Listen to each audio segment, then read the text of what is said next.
and I will give you some time for the interaction at the end of the session.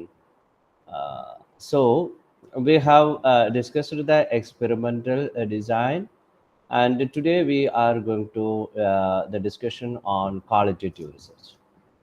ഈ qualitative research എന്ന് പറയുന്ന സമയത്ത് പലർക്കും പല ധാരണയാണ്. ക്വാളിറ്റി മാത്രം എങ്ങനെ നോക്കും, എന്താണ് ക്വാളിറ്റേറ്റീവ് റിസർച്ച്? സി കഴിഞ്ഞ ക്ലാസ്സുകളിൽ ഞാൻ പലതവണയായിട്ട് ആ കാര്യത്തെക്കുറിച്ച് സൂചിപ്പിച്ചിരുന്നു. ഒന്ന്, ഡാറ്റ നമ്മൾ ക്വാണ്ടിഫൈ ചെയ്യുന്നു. ഒരു ഉദാഹരണത്തിന് നമുക്കൊരു ഗ്രൂപ്പിൻ്റെ ഒരു സാമ്പിൾ, ഒരു പോപ്പുലേഷൻ്റെ ആറ്റിറ്റ്യൂഡിന് വേണ്ടിയിട്ട് സാമ്പിൾ എടുക്കുന്നു. ആ ആറ്റിറ്റ്യൂഡ് നമ്മൾ ക്വാണ്ടിഫൈ ചെയ്യുന്നു. അതായത് ഒരു ഉദാഹരണത്തിന് നമ്മളൊരു ചോദ്യം ചോദിക്കുന്നു. ആ ചോദ്യത്തിന് 1 മുതൽ 5 വരെയുള്ള സ്കെയിലാണെന്നുണ്ടെങ്കിൽ അതിൽ strongly agree, disagree, then strongly neutral and strongly disagree. അങ്ങനെ ഒരു 5 പോയിന്റ് സ്കെയിലാണെന്നുണ്ടെങ്കിൽ 5നും 1 to 5 പോയിന്റ് കൊടുത്തു. അപ്പോൾ അവർ തരുന്ന റെസ്പോൺസ്, ആ റെസ്പോൺസിനനുസരിച്ചിട്ട് നമ്മൾ അതിനെ ക്വാണ്ടിഫൈ ചെയ്തപ്പോൾ ആദ്യത്തെ ക്വസ്റ്റിന് ഒരു സ്റ്റേറ്റ്മെൻ്റ് ഉണ്ട്. അതിൽ 5 മാർക്ക് വരെയാണ് മാക്സിമം കിട്ടാവുന്നതെന്ന് വിചാരിക്കുക. അപ്പോൾ ഒരു 50 പേര് അല്ലെങ്കിൽ 100 പേര് റെസ്പോണ്ട് ചെയ്തിട്ടുണ്ടെങ്കിൽ അതിൻ്റെ ടോട്ടൽ വാല്യൂ എടുക്കുന്നു. ഓക്കെ, സോ ഇതിനെ നമ്മൾ ആട്രിബ്യൂട്ടിൻ്റെ ക്വാളിറ്റിയെ നമ്മൾ എന്ത് ചെയ്യുന്നു, ക്വാണ്ടിഫൈ ചെയ്യും. പക്ഷെ ക്വാളിറ്റേറ്റീവ് റിസർച്ചിനകത്ത് നമ്മൾ എന്ത് ചെയ്യുന്നതെന്ന് വെച്ച് കഴിഞ്ഞാൽ ക്വാളിറ്റി ആട്രിബ്യൂട്ട്സിനെ മാത്രം നമ്മൾ ഫോക്കസ് ചെയ്യുക. അപ്പം ഒരു ഉദാഹരണത്തിന് നമ്മൾ ക്ലാസ്സിലെ കുട്ടികളുടെ ലേണിംഗ് ബിഹേവിയർ, ഇപ്പോൾ കുട്ടികളുടെ ലേണിംഗ് ബിഹേവിയർ എങ്ങനെയാണെന്ന് പരിശോധിക്കുന്നത്. അപ്പോൾ പലർക്കും പലതരത്തിലുള്ള സ്റ്റഡി ബിഹേവിയർ ഉണ്ടാകും, ലേണിംഗ് ഹാബിറ്റ്സ് ഉണ്ടാകും, അല്ലെ, സ്റ്റഡി ഹാബിറ്റ്സ് ഉണ്ടാകും. അപ്പോൾ ആ സ്റ്റഡി ഹാബിറ്റ്സ് അതിനെ സ്വാധീനിക്കുന്ന ഘടകങ്ങളുള്ള സബ്ജക്റ്റ് സ്വാധീനിക്കാൻ മറ്റു പല ഘടകങ്ങൾ സാധിക്കും. ഇതിനെ നമ്മൾ നിരന്തരമായിട്ട് ഒബ്സർവ് ചെയ്യുകയും റെക്കോർഡ് ചെയ്യുകയും ചെയ്യുക. എന്നിട്ട് അത് നമ്മൾ ക്വാണ്ടിഫൈ ചെയ്യുന്നില്ല. So we are observing. എന്നിട്ട് നമ്മളൊരു ജനറലൈസേഷൻ എടുക്കും. ഫോർ എക്സാമ്പിൾ, നമ്മൾ ഇപ്പം നമ്മുടെ ഒരു സുഹൃത്തിൻ്റെ വിഷയം തന്നെ എടുക്കാം. സുഹൃത്ത് പിണങ്ങിയിരിക്കുന്നു, അപ്പോൾ അതിന് അല്ലെങ്കിൽ വിഷമിച്ചിരിക്കുന്നു. അത് മറ്റുള്ള കുട്ടികളോട് അല്ലെങ്കിൽ ഇപ്പം നിങ്ങളോട് സംസാരിക്കുന്നില്ല, നിങ്ങളോട് മുഖം തിരിക്കുന്നു. പലപ്പോഴും അത് കുട്ടിക്ക് വിഷമമുണ്ട്. അപ്പോൾ നമ്മൾ ഒബ്സർവ് ചെയ്യുന്നു, അത് നിങ്ങളോട് മാത്രമാണോ ആ കുട്ടി ഇൻട്രാക്ട് ചെയ്യാതിരിക്കുന്ന, മറ്റു കുട്ടികളായിട്ടും ഇൻട്രാക്ട് ചെയ്യുന്നുണ്ടോ? അതേപോലെ തന്നെ നിങ്ങൾ പോലെ തന്നെ സുഹൃത്തായിട്ടുള്ള മറ്റ് കുട്ടികളുമായിട്ടുള്ള ഇൻറ്ററാക്ഷൻ എങ്ങനെ? അപ്പോൾ ഇത്തരത്തിൽ അവരുടെ ബിഹേവിയർ നമ്മൾ ഒബ്സർവ് ചെയ്തിട്ട് അതിൽ നിന്ന് നമ്മളൊരു അനുമാനത്തിലെത്തുന്നു, എക്സ് ഓർ വൈ.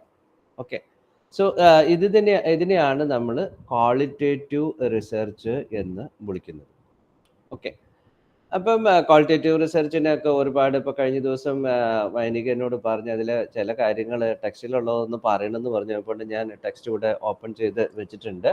അപ്പോൾ അതിൽ കൃത്യമായിട്ടുള്ള അതിൻ്റെ ഡെഫിനിഷൻസും കാര്യങ്ങളും അതിനകത്തുണ്ട്. ക്വാളിറ്റേറ്റീവ് റിസർച്ച് ക്രോസ്വെൽ ഡിഫൈൻ ചെയ്തിരിക്കുന്നത് ഞാൻ പറയാം. Qualitative research is an enquiry process of understanding based on distinct methodological tradition of enquiry that explore social or human problem. ഇപ്പം നമ്മൾ ഒരു ഫിനോമിനയെ അല്ലെങ്കിൽ ഒരു ഹ്യൂമൻ പ്രോബ്ലം അല്ലെങ്കിൽ സോഷ്യൽ പ്രോബ്ലം, ആ സോഷ്യൽ പ്രോബ്ലത്തിനെ നിരന്തരമായിട്ട് ഒബ്സർവ് ചെയ്യും. So enquiry process. ഓക്കെ, അപ്പം അതിൻ്റെ മെത്തഡോളജിക്കൽ ട്രഡീഷൻ ഓഫ് എൻക്വയറി എന്ന് പറയുന്നത് സാധാരണ ട്രഡീഷണൽ ഒരു മെത്തഡോളജി നമുക്കുണ്ട്, ഇല്ലേ? ആ മെത്തഡോളജിനെ നമ്മൾ ഉപയോഗപ്പെടുത്തുക. നമ്മുടെ ട്രഡീഷണൽ മെത്തഡോളജി എന്ന് പറഞ്ഞു കഴിഞ്ഞാൽ മറ്റേ ക്വാണ്ടിഫിക്കേഷനോ അല്ലെങ്കിൽ ലാബ് റൂം എക്സ്പെരിമെൻറ്റേഷനോ ഒന്നുമല്ല. നമ്മൾ നേരിട്ടിട്ട് ഇങ്ങനെ ഒബ്സർവ് ചെയ്യും, അല്ലെങ്കിൽ നമ്മൾ അവരുമായിട്ട് സംസാരിക്കും. ഓക്കെ, നമ്മൾ ഒബ്സർവ് ചെയ്യും, അവരുമായിട്ട് സംസാരിക്കും, അവരുടെ ബന്ധപ്പെട്ട ആളുകളോട് ഇൻ്റർവ്യൂ നടത്തും. അങ്ങനെ വിവിധ തരത്തിൽ നമ്മൾ ട്രഡീഷണലായിട്ട് ഉപയോഗിക്കുന്ന മെത്തേഡുകൾ ഉപയോഗിച്ചുകൊണ്ട് ഒരു പ്രതിഭാസത്തിൻ്റെ അല്ലെങ്കിൽ ഒരു പ്രോബ്ലത്തിൻ്റെ അതിൻ്റെ നേച്ചറിനെ നമ്മൾ സ്റ്റഡി ചെയ്യുന്നതിനാണ് ക്വാളിറ്റേറ്റീവ് റിസർച്ച് എന്ന് പറയും. ഇതിന്റെ ഈ ക്വാളിറ്റേറ്റീവ് റിസർച്ചിന്റെ അഡ്വാൻറ്റേജസ് അല്ലെങ്കിൽ പ്രത്യേക ക്യാരക്ടറിസ്റ്റിക്സ് എന്താന്ന് നോക്കിക്കഴിഞ്ഞിട്ടുണ്ടെങ്കിൽ നമുക്ക് ഒരു വസ്തുതയെ സ്വാധീനിക്കുന്ന ഒരുപാട് യാഥാർത്ഥ്യങ്ങൾ ഉണ്ടാകും. അതായത് ഞാൻ പറഞ്ഞല്ലോ ഇപ്പം ക്ലാസ് റൂമിൽ ഒരു പറ്റം കുട്ടികളുടെ സ്റ്റഡി ഹാബിറ്റ്, അപ്പൊ ആ സ്റ്റഡി ഹാബിറ്റാണ് നമ്മുടെ ഫോക്കസ് എങ്കിൽ പോലും പല കുട്ടികളും പലതരത്തിലാണ് അത് ചെയ്യുന്നത്. അവരുടെ ഹാബിറ്റ് വ്യത്യസ്ത രീതിയിലാണ്. അതിനെ എന്താ പറയുക, സ്വാധീനിക്കുന്ന ഘടകങ്ങൾ. അപ്പൊ ഈ മൾട്ടിപ്പിൾ റിയാലിറ്റീസിനെ കൂടെ ഉൾപ്പെടുത്തിക്കൊണ്ടാണ്, അതിനെ കൂടെ ഒബ്സർവ് ചെയ്തുകൊണ്ടാണ് നമ്മൾ ഒരു ക്വാളിറ്റേറ്റീവ് റിസർച്ച് കണ്ടക്ട് ചെയ്യുക. പിന്നെ ഈ ഒബ്സർവേഷനത്തിൽ അതിൻ്റെ മീനിങ് എന്താണ്, ആ മീനിങ്ങും ആ മീനിങ്ങിന്റെ അടിസ്ഥാനത്തിലാണ് നമ്മൾ ഇന്റർപ്രിട്ടേഷൻ നടത്തുക. അതായത് നമ്മൾ മുമ്പ് ക്വാണ്ടിഫൈ ചെയ്യുന്നതിൽ നിന്ന് വ്യത്യസ്തമായി ആ ക്വാളിറ്റി, അതായത് ബഹുമുഖമായിട്ടുള്ള ഫാക്ട്സിനെ നമ്മൾ ഒബ്സർവ് ചെയ്യുകയും അതിൻ്റെ മീനിങ്ങിനെ വെച്ചുകൊണ്ടാണ് നമ്മൾ ഇന്റർപ്രിട്ടേഷൻ നടത്തുന്നത്. ഓക്കെ, അല്ലാതെ സ്റ്റാറ്റിസ്റ്റിക്കൽ ഇന്റർപ്രിട്ടേഷൻ അല്ല അവിടെ നടക്കുന്നത്. അതുപോലെ തന്നെ we know almost all the research are generating the knowledge. ഇപ്പം ഇവിടെ ഈ നമ്മുടെ ഈ എൻക്വയറി മെത്തഡോളജിയിലുള്ള കാര്യം എന്താണെന്ന് വെച്ച് കഴിഞ്ഞിട്ടുണ്ടെങ്കിൽ ഇന്ററാക്ഷൻ നടത്തിക്കൊണ്ടും ഒബ്സർവ് ചെയ്തുകൊണ്ടുമാണ് നമ്മൾ നോളേജ് ജനറേറ്റ് ചെയ്യുന്നത്. അതുപോലെ തന്നെ ഇതിൻ്റെ ജനറലൈസേഷൻ ആൾസോ നമുക്ക് കിട്ടിയ അല്ലെങ്കിൽ ലഭ്യമാകുന്ന വസ്തുതകളുടെ അല്ലെങ്കിൽ ഫൈൻഡിങ്സിന്റെ അടിസ്ഥാനത്തിലാണ് നമ്മൾ മൊത്തം ഇപ്പം 9ാം ക്ലാസ്സിലെ എ ബാച്ചിലെ കുട്ടികളുടെ സ്റ്റഡി ഹാബിറ്റ്സ് ആണ് നമ്മൾ ഒബ്സർവ് ചെയ്യുന്നത്. അപ്പൊ ഏതാണ്ട് അതേ പ്രായത്തിലുള്ള കുട്ടികൾ തന്നെയാണ് മറ്റു 9ാം ക്ലാസ് എ ടു എച്ച് വരെയുള്ള ഡിവിഷനിലെ കുട്ടികൾ ഉപയോഗിക്കുന്നത്. അപ്പൊ അതിലേക്ക് നമുക്ക് സാധാരണയായിട്ട് ജനറലൈസ് ചെയ്തെടുക്കാം. പിന്നെ ഇതിൽ നമ്മൾ നോക്കുന്നത്, കാരണം ഇത് കുറച്ചുകൂടെ നമ്മുടെ ക്വാണ്ടിറ്റേറ്റീവ് റിസർച്ചിനെ അപേക്ഷിച്ച് ക്വാളിറ്റേറ്റീവ് റിസർച്ചിനുള്ളൊരു പ്രത്യേകത എന്താണെന്ന് വെച്ച് കഴിഞ്ഞിട്ടുണ്ടെങ്കിൽ അതിനൊരു ജൈവ സ്വഭാവമുണ്ട്, അല്ലെങ്കിൽ സോഷ്യൽ ബയോളജിക്കൽ ആസ്പെക്ട് എന്ന് നമുക്ക് പറയാം, ഒരു ഹ്യൂമൻ റിലേഷൻഷിപ്പ്. അപ്പൊ ഈ ഹ്യൂമൻ റിലേഷൻഷിപ്പിനെ നമ്മൾ കൃത്യമായിട്ട് മനസ്സിലാക്കുന്നതിനും നമുക്കത് ഉപയോഗിക്കാൻ പറ്റുന്നു എന്നുള്ളതാണ്. അതുപോലെ തന്നെ ഒരു ഒബ്സർവേഷനകത്ത് ഒരു ഗ്രൂപ്പിന് നമ്മൾ ഒബ്സർവ് ചെയ്യുന്ന സമയത്ത് ക്വാണ്ടിറ്റേറ്റീവ് റിസർച്ചിനകത്ത് നമ്മൾ അതിൻ്റെ വാല്യൂസിനൊന്നും വലിയ പ്രാധാന്യം കൊടുക്കുന്നില്ല. പക്ഷെ ഇവിടെ ഈ ഗ്രൂപ്പിനകത്ത് ആ ഗ്രൂപ്പിലുള്ളവരുടെ ആ വാല്യൂ സിസ്റ്റത്തിനെ കൂടി നമ്മൾ കൺസിഡർ ചെയ്തുകൊണ്ടാണ് റിസർച്ച് മുന്നോട്ട് കൊണ്ടുപോകുക. ഓക്കെ, അപ്പോൾ ഇതിൽ കണ്ടക്ടിങ് ക്വാളിറ്റേറ്റീവ് റിസർച്ച്, അതിനുള്ള കാരണങ്ങൾ, എന്തുകൊണ്ട് ക്വാളിറ്റേറ്റീവ് റിസർച്ച് നമ്മൾ നടത്തുന്നു എന്നുള്ള ചോദ്യത്തിന് ഉത്തരമായിട്ട് 8.5-ൽ you have a lot of literature. അത് സിമ്പിളായിട്ട് നിങ്ങൾക്ക് വായിച്ചു നോക്കിയാൽ മനസ്സിലാകാവുന്നതേ ഉള്ളൂ. And you have to just go through that, and you have to formulate your doubts, and you have to ask in the next session. Then എന്തൊക്കെയാണ് ഈ qualitative റിസർച്ചിൻ്റെ methods എന്നുള്ളത് കൂടെ ഒന്ന് ഓടിച്ചു നോക്കാം. ഒന്ന് ബയോഗ്രാഫിക്കൽ സ്റ്റഡിയാണ്. ബയോഗ്രാഫിക്കൽ സ്റ്റഡി എന്ന് പറയുമ്പോൾ തന്നെ നമുക്ക് ഏകദേശം അതിനെക്കുറിച്ചിട്ട് ഒരു ധാരണയുണ്ടല്ലോ. അപ്പം ബയോഗ്രാഫിക്കൽ സ്റ്റഡീസിൽ പല തരത്തിൽ പല ആംഗിളിൽ നിന്നുകൊണ്ട്, ലിറ്റററി ആയിക്കോട്ടെ, അല്ലെങ്കിൽ ഹിസ്റ്റോറിക്കലോ ആന്ത്രപ്പോളജിക്കലോ സോഷ്യോളജിക്കലോ അങ്ങനെയുള്ള ആ ഇന്റർ ഡിസിപ്ലിനറി ആയിട്ടുള്ള, അതുപോലെ മൾട്ടി ഡിസിപ്ലിനറി ആയിട്ടുള്ള നാച്ചുറൽ നിന്നുകൊണ്ട് ആ സ്റ്റഡീസിനെ മുഴുവൻ പരിശോധിക്കുന്നതാണ് ബയോഗ്രഫിക്കൽ സ്റ്റഡീസ് എന്ന് പറയുന്നത്. അതിൽ തന്നെ നമ്മളിപ്പം ഇപ്പോൾ ഫോർ എക്സാമ്പിൾ നിങ്ങളൊരു സ്റ്റഡി എടുക്കുകയാണ്, അതായത് the life and educational contribution of Swami Vivekananda. അപ്പം അതൊരു ബയോഗ്രാഫിക്കൽ സ്റ്റഡിയാണ്. അല്ലെങ്കിൽ ജോൺ ഡൂയിയുടെ, അല്ലെങ്കിൽ വേറെ ആരെയും, അല്ലെങ്കിൽ കബീർ ദാസ്. അപ്പം അത്തരത്തിലുള്ള സ്റ്റഡികളെയാണ് നമ്മൾ ബയോഗ്രാഫിക്കൽ സ്റ്റഡി എന്ന് പറയുന്നത്. ഓക്കെ, ദെൻ അതിൻ്റെ സ്റ്റെപ്പുകൾ ഇവിടെ കൊടുത്തിട്ടുണ്ട്. അതായത് experience identify the experience of an individuals life. Chronologically at A different stage of life. അതായത് നമ്മളിപ്പോൾ ഒരു വ്യക്തിയെ കുറിച്ചിട്ട് പഠിക്കുകയാണെന്നുണ്ടെങ്കിൽ അയാൾ ഇപ്പോൾ ഒരു ഉദാഹരണത്തിന് അയാളുടെ എഡ്യൂക്കേഷണൽ കോൺട്രിബ്യൂഷനും ലൈഫുമാണ് പറയുന്നത്. അപ്പോൾ അയാൾ ആ എഡ്യൂക്കേഷൻ എന്ന് മുതൽ തുടങ്ങി ആ കാലഘട്ടം മുതൽ വിദ്യാഭ്യാസത്തിനെ എങ്ങനെ നോക്കിക്കണ്ടു, ആ വിദ്യാഭ്യാസ രംഗത്ത് എന്തെങ്കിലും കോൺട്രിബ്യൂഷൻ, ഈ വക കാര്യങ്ങൾ ക്രോണോളജിക്കൽ ഓർഡറിൽ ഗ്യാദർ ചെയ്യുക. അതുപോലെ തന്നെ കോൺക്രീറ്റ് അതേപോലെ കോണ്ടക്സ്റ്റലുമായിട്ടുള്ള മെറ്റീരിയൽസ് നമ്മൾ വേണമെന്നുണ്ടെങ്കിൽ അതുമായി ബന്ധപ്പെട്ട ആളുകളുമായിട്ട് ഇൻ്റർവ്യൂ നടത്തുക. ഇപ്പോൾ ക്വാളിറ്റേറ്റീവ് റിസർച്ചിൻ്റെ അകത്ത് നമുക്ക് കോൺക്രീറ്റ് ആയിട്ടുള്ള കാര്യങ്ങൾ കിട്ടണമെന്നുണ്ടെങ്കിൽ ഇപ്പോൾ ഫോർ എക്സാമ്പിൾ ഇപ്പോൾ നമ്മൾ അരവിന്ദോ ഘോഷിനെ കുറിച്ചിട്ട് ഉള്ള ഒരു ഇതാണ് നടത്തുന്നതെന്നുണ്ടെങ്കിൽ ഇപ്പോൾ നമുക്ക് അരവിന്ദോ ഘോഷിനോട് നേരിട്ട് പോയി ചോദിക്കാനൊന്നും പറ്റില്ല. അപ്പോൾ നമ്മൾ എന്ത് ചെയ്യും, അരവിന്ദോ ആശ്രമത്തിൽ പോകും, അതിൻ്റെ സന്യാസിമാരെ കാണും, അല്ലെങ്കിൽ അത് അദ്ദേഹത്തിൻ്റെ ശിഷ്യന്മാരായിട്ടുള്ള ആരെങ്കിലും ഉണ്ടാവും, അവരുമായിട്ടൊക്കെ നമ്മൾ ഇൻ്റർവ്യൂ നടത്തി ഡാറ്റ ഗാദർ ചെയ്യും. അതുപോലെ തന്നെ the stories organs around the different themes. ഇപ്പോൾ ഓരോ ഡിഫറെൻറ്റ് തീമുകളെ നമ്മൾ ഫോക്കസ് ചെയ്തുകൊണ്ടാണ് സ്റ്റഡി മുന്നോട്ട് കൊണ്ടുപോവുക. ഇപ്പം ഇന്ന കാലഘട്ടത്തിൽ ഇപ്പോൾ ഫോർ എക്സാമ്പിൾ നമ്മളൊരാളുടെ ബയോഗ്രഫിക്കൽ സ്റ്റഡി ആണ് നടത്തുന്നുണ്ടെങ്കിൽ ഓരോ കാലഘട്ടത്തിലും അദ്ദേഹത്തിൻ്റെ കോളേജിൽ പഠിക്കുന്ന കാലഘട്ടത്തിലുള്ള പെർസ്പെക്റ്റീവ്സ് ആയിരിക്കില്ല പിന്നീട് പ്രായമാകുമ്പോൾ. ഓരോ ജീവിതത്തിൻ്റെ ഓരോ കാലഘട്ടത്തിലും അറിവ് നേടുന്നതിനനുസരിച്ചിട്ടും പ്രായം കൂടുന്നതിനനുസരിച്ചും അവർക്ക് ഈ ഫോക്കസ്ഡ് ആയിട്ടുള്ള ഏരിയയോടുള്ള വ്യത്യാസങ്ങൾ ഉണ്ടായിരിക്കും. അപ്പം അതിനെ നമുക്ക് അറേഞ്ച് ചെയ്യാൻ പറ്റും. അപ്പം ഈ സ്റ്റോറീസിനെ മുഴുവൻ എടുത്തുകൊണ്ടാണ് അതിൻ്റെ മീനിങ് അല്ലെങ്കിൽ അതിൻ്റെ ഇൻ്റർപ്രിട്ടേഷനിലേക്ക് പോവുക. ഓക്കെ, ദെൻ രണ്ടാമത്തെ ഒന്ന്, ഇപ്പം നമ്മൾ ബയോഗ്രഫിക്കൽ സ്റ്റഡീസ് ഏകദേശം മനസ്സിലായിട്ടുണ്ടാവും എന്ന് വിചാരിക്കുന്നു. ഫിനോമിനോളജിക്കൽ സ്റ്റഡീസിലേക്ക് പോകാം. ഫിനോമിന എന്ന് പറയുമ്പോൾ we are observing the phenomena. ഞാൻ നേരത്തെ പറഞ്ഞു, ഇപ്പോൾ നമ്മുടെ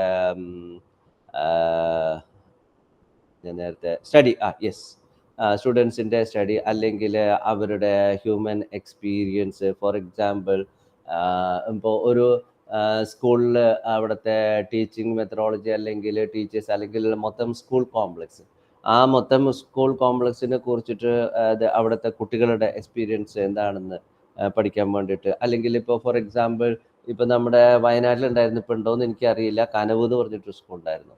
അപ്പോൾ ആ സ്കൂള് അതേപോലെ അൾട്ടർനേറ്റീവ് സ്കൂൾ സിസ്റ്റം അല്ലെങ്കിൽ ട്രൈബൽ സ്കൂൾസുകളിൽ പോകുന്നു. അപ്പോൾ ട്രൈബൽ സ്കൂളുകളിലൊക്കെ പോയിട്ട് അവിടുത്തെ സിസ്റ്റത്തിനെ ഒക്കെ കുറിച്ചിട്ട് വേണമെന്നുണ്ടെങ്കിൽ പഠിക്കുമ്പോൾ that is called otherwise phenomenological study എന്ന് ആണ് അതിനെ പറയുക.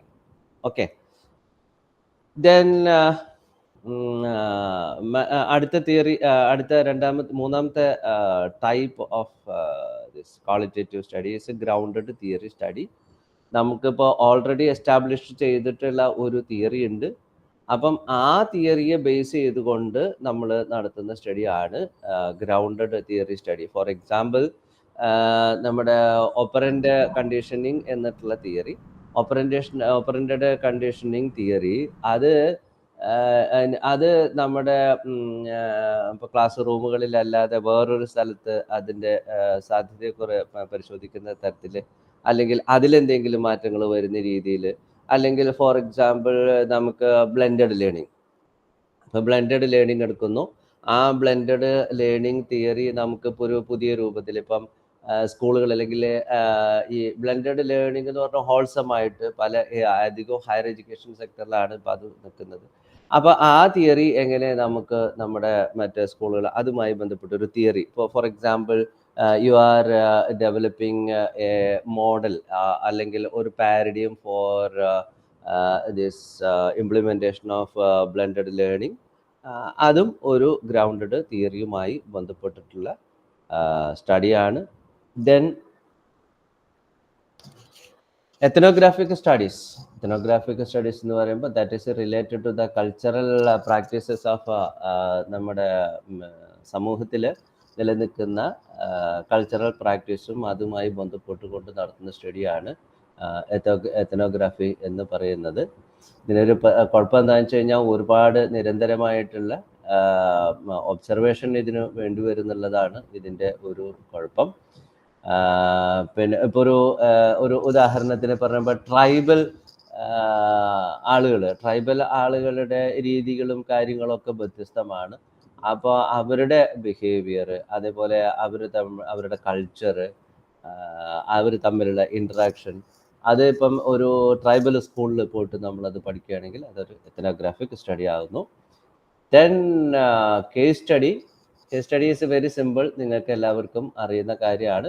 ഒരു കേസ് എടുക്കുന്ന, ആ കേസിനെ കുറിച്ചിട്ട് പഠിക്കുന്നു. ഫോർ എക്സാമ്പിൾ ഈ നമ്മുടെ ആൾട്ടർനേറ്റീവ് സ്കൂളിൽ മാത്രം എടുത്തിട്ട് അവിടുത്തെ പഠനവും കാര്യങ്ങളും എങ്ങനെ മുന്നോട്ട് കൊണ്ടുപോകുന്നു. അതില്ലെന്നുണ്ടെങ്കിൽ ചില പ്രത്യേക ഗേൾസ് മാത്രമായിട്ടുള്ള സ്ഥാപനങ്ങൾ, അവിടുത്തെ പഠനവും കാര്യങ്ങൾ, അല്ലെങ്കിൽ അനാഥാലയം, അല്ലെങ്കിൽ ട്രാൻസ്ജെൻഡേഴ്സിൻ്റെ കേസുകൾ എടുത്തിട്ട് അവരെ പഠിക്കുന്നു.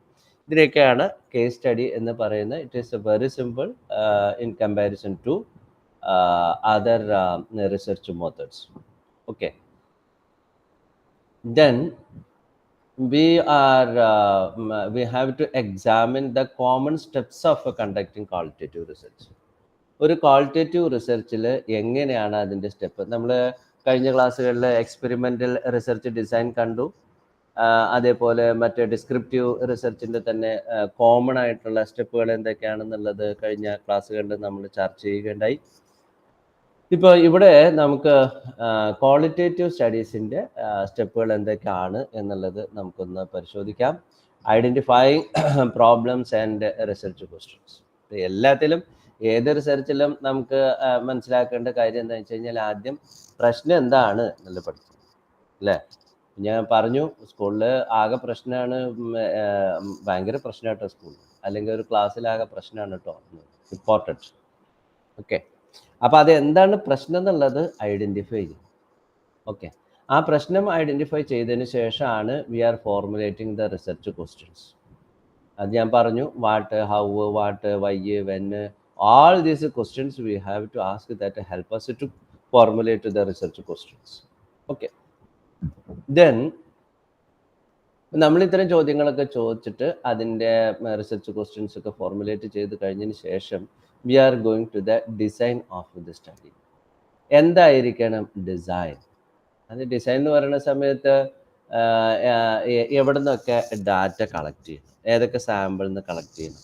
ഇപ്പോൾ ബിഹേവിയറൽ സ്റ്റഡീസ് ആണ് നടത്തുന്നതെന്നുണ്ടെങ്കിൽ ഏതൊക്കെ ക്ലാസ്സുകളിലെ കുട്ടികളെ നമ്മൾ ഒബ്സർവ് ചെയ്യണം, അല്ലെങ്കിൽ ഏതൊക്കെ ആളുകളുടെ അടുത്ത് നമ്മൾ ഇൻ്റർവ്യൂ ഷെഡ്യൂൾ ഉപയോഗിച്ചിട്ട്, ചോദ്യാവലി ഉപയോഗിച്ചിട്ട് അതിൻ്റെ ഉത്തരങ്ങൾ കണ്ടെത്തണം എന്നുള്ള കാര്യങ്ങളൊക്കെ നമ്മൾ സാമ്പിളിങ് ഉണ്ടാക്കണം. അതുപോലെ തന്നെ ടൂൾസ് ആൻഡ് ടെക്നിക്സ്, എന്ത് ടൂളാണ് ഉപയോഗിക്കേണ്ടത്? നമ്മൾ ഇൻ്റർവ്യൂ വേണോ? ഇൻ്റർവ്യൂ ആണെന്നുണ്ടെങ്കിൽ അതിൽ സ്ട്രക്ചേർഡ് വേണോ അതോ അൺസ്ട്രക്ചേർഡ് വേണോ? അത് വെറും നമ്മൾ ക്വസ്റ്റ്നെയർ കൊടുക്കണം, ആ ക്വസ്റ്റ്നെയർ ആണെന്നുണ്ടെങ്കിൽ ഓപ്പണൻ്റ് വേണം, അതുപോലെ ക്ലോസ് എൻഡഡ് വേണം.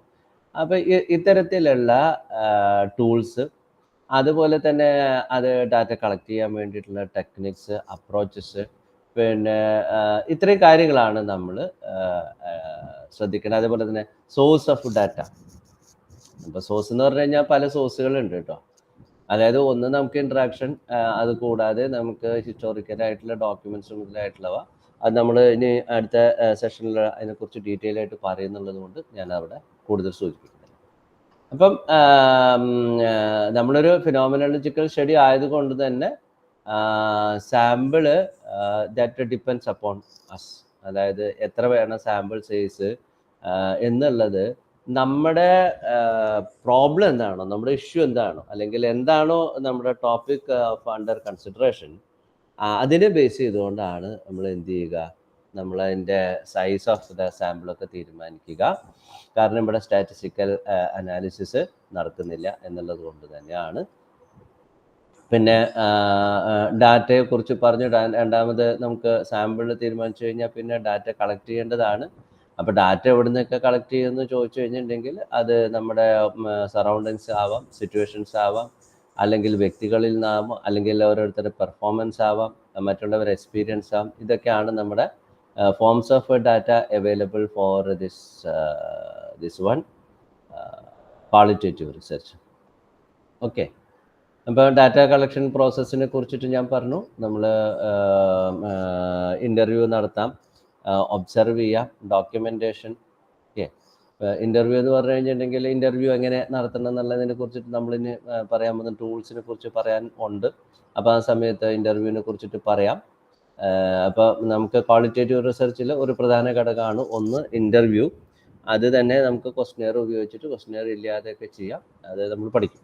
അതുപോലെ തന്നെ നമ്മളൊരു ഒബ്സർവേഷൻ, ഒന്നുകിൽ with schedule or without schedule we are observing. ഇപ്പോൾ അതിലിപ്പം ഒബ്സർവേഷന് വേണ്ടിയിട്ട് നമ്മൾ റൂബ്രിക്സ് വരെ ഇപ്പോൾ ഉപയോഗിക്കുന്നുണ്ട്. അപ്പം ആ രീതിയിൽ ഒബ്സർവ് ചെയ്തുകൊണ്ട് ഡാറ്റ കളക്ട് ചെയ്യാം. Then documentation. Then we are also using visual devices. ഇപ്പം നമ്മളിപ്പോൾ പോയി ഇൻ്റർവ്യൂ നടത്തുകയാണെന്നുണ്ടെങ്കിൽ ആ ഇൻ്റർവ്യൂ നടത്തുന്ന സമയത്ത് നമുക്ക് എന്ത് ചെയ്യാം, അത് റെക്കോർഡ് ചെയ്യാൻ പറ്റാം. ഓക്കെ, റെക്കോർഡ് ചെയ്യണം എന്നുള്ളതാണ് പറയാം. ഓക്കെ, അപ്പം ഇതൊക്കെ നമുക്ക്, പിന്നെ അത് കൂടാതെ ഈ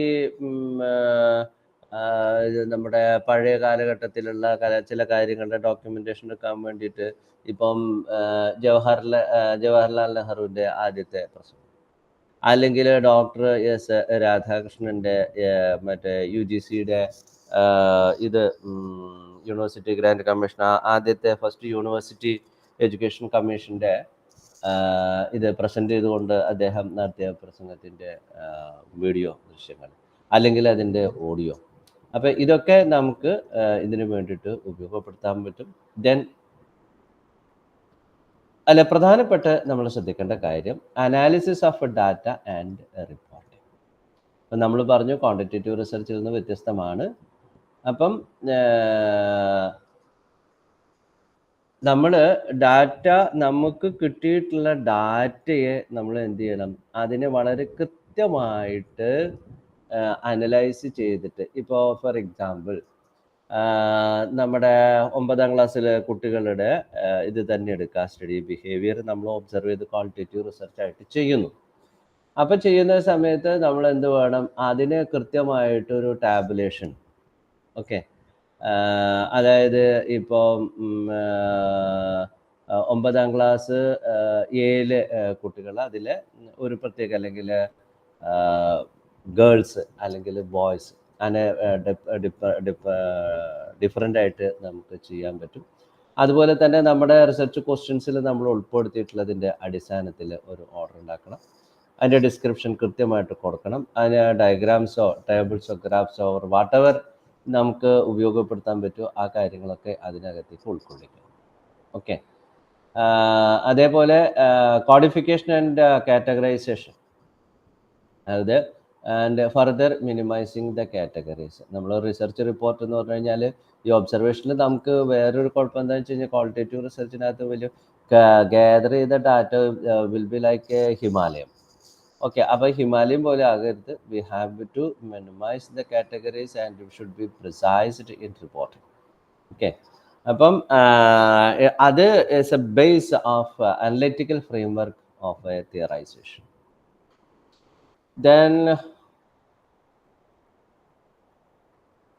ഓക്കെ, സോ അതുപോലെ തന്നെ ഡാറ്റ നമ്മൾ അനലൈസ് ചെയ്ത് പറയുന്ന സമയത്ത് മറ്റൊരു പ്രധാനപ്പെട്ട കാര്യം ശ്രദ്ധിക്കേണ്ടത് എന്താണെന്ന് വെച്ച് കഴിഞ്ഞിട്ടുണ്ടെങ്കിൽ, അത് review of information noted in the observation formats or interview schedules noted. For example, key points എന്തൊക്കെ വരുന്നു, അല്ലെങ്കിൽ റിഫ്ലക്റ്റീവ് നോട്ട്സ്. ഇപ്പോൾ ഒരു ഇൻ്റർവ്യൂ നടത്തുന്ന സമയത്ത് നമുക്ക് ചില നമ്മൾ ഉദ്ദേശിക്കാത്ത പല കാര്യങ്ങളും ഔട്ട്പുട്ടായിട്ട് നമ്മളൊരു ഇൻ്റർവ്യൂ ഷെഡ്യൂളിനകത്ത് വരും.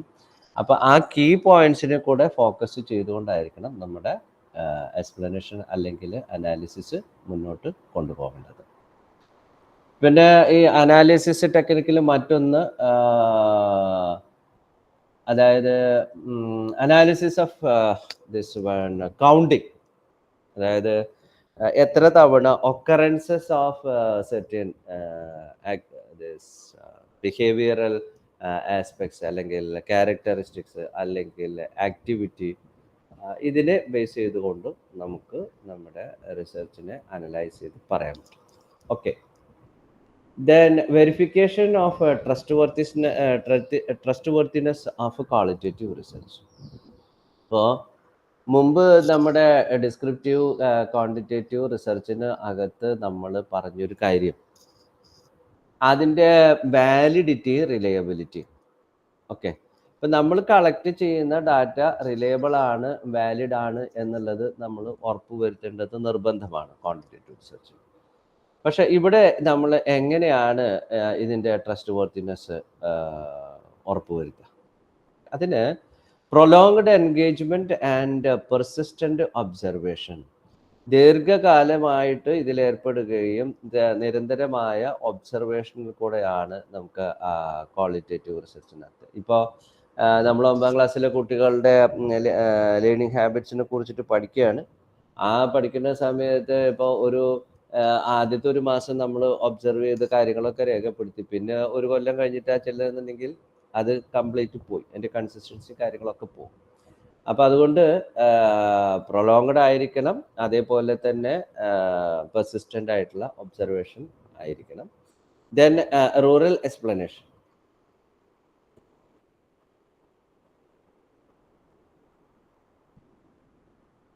ഓക്കെ, നമ്മുടെ എക്സ്പ്ലനേഷൻ എന്ന് പറയുമ്പോൾ ഇവിടെ നമുക്ക് സ്റ്റാറ്റിസ്റ്റിക്കൽ അല്ല, നമ്മൾ എക്സ്പ്ലെയിൻ ചെയ്യുന്നത് on the grounds of logic. നമ്മുടേതായ ട്രഡീഷണൽ ആയിട്ടുള്ള നമ്മുടെ ഒരു ലോജിക്കൽ മെത്തഡോളജി ഉണ്ട് ഒരു കാര്യത്തെ എക്സ്പ്ലെയിൻ ചെയ്യാൻ വേണ്ടി. അപ്പം അതിന് വെച്ചുകൊണ്ടായിരിക്കണം നമ്മുടെ ഇൻ്റർപ്രിറ്റേഷൻസ് അല്ലെങ്കിൽ എക്സ്പ്ലനേഷൻസ് ഇതിനകത്ത് കൊണ്ടുവരേണ്ടത്. Then triangulation is another thing we have to trustworthiness we have to ensure through triangulation. ഒരു മിനിറ്റ് വെള്ളം കൊടുക്കട്ടെ.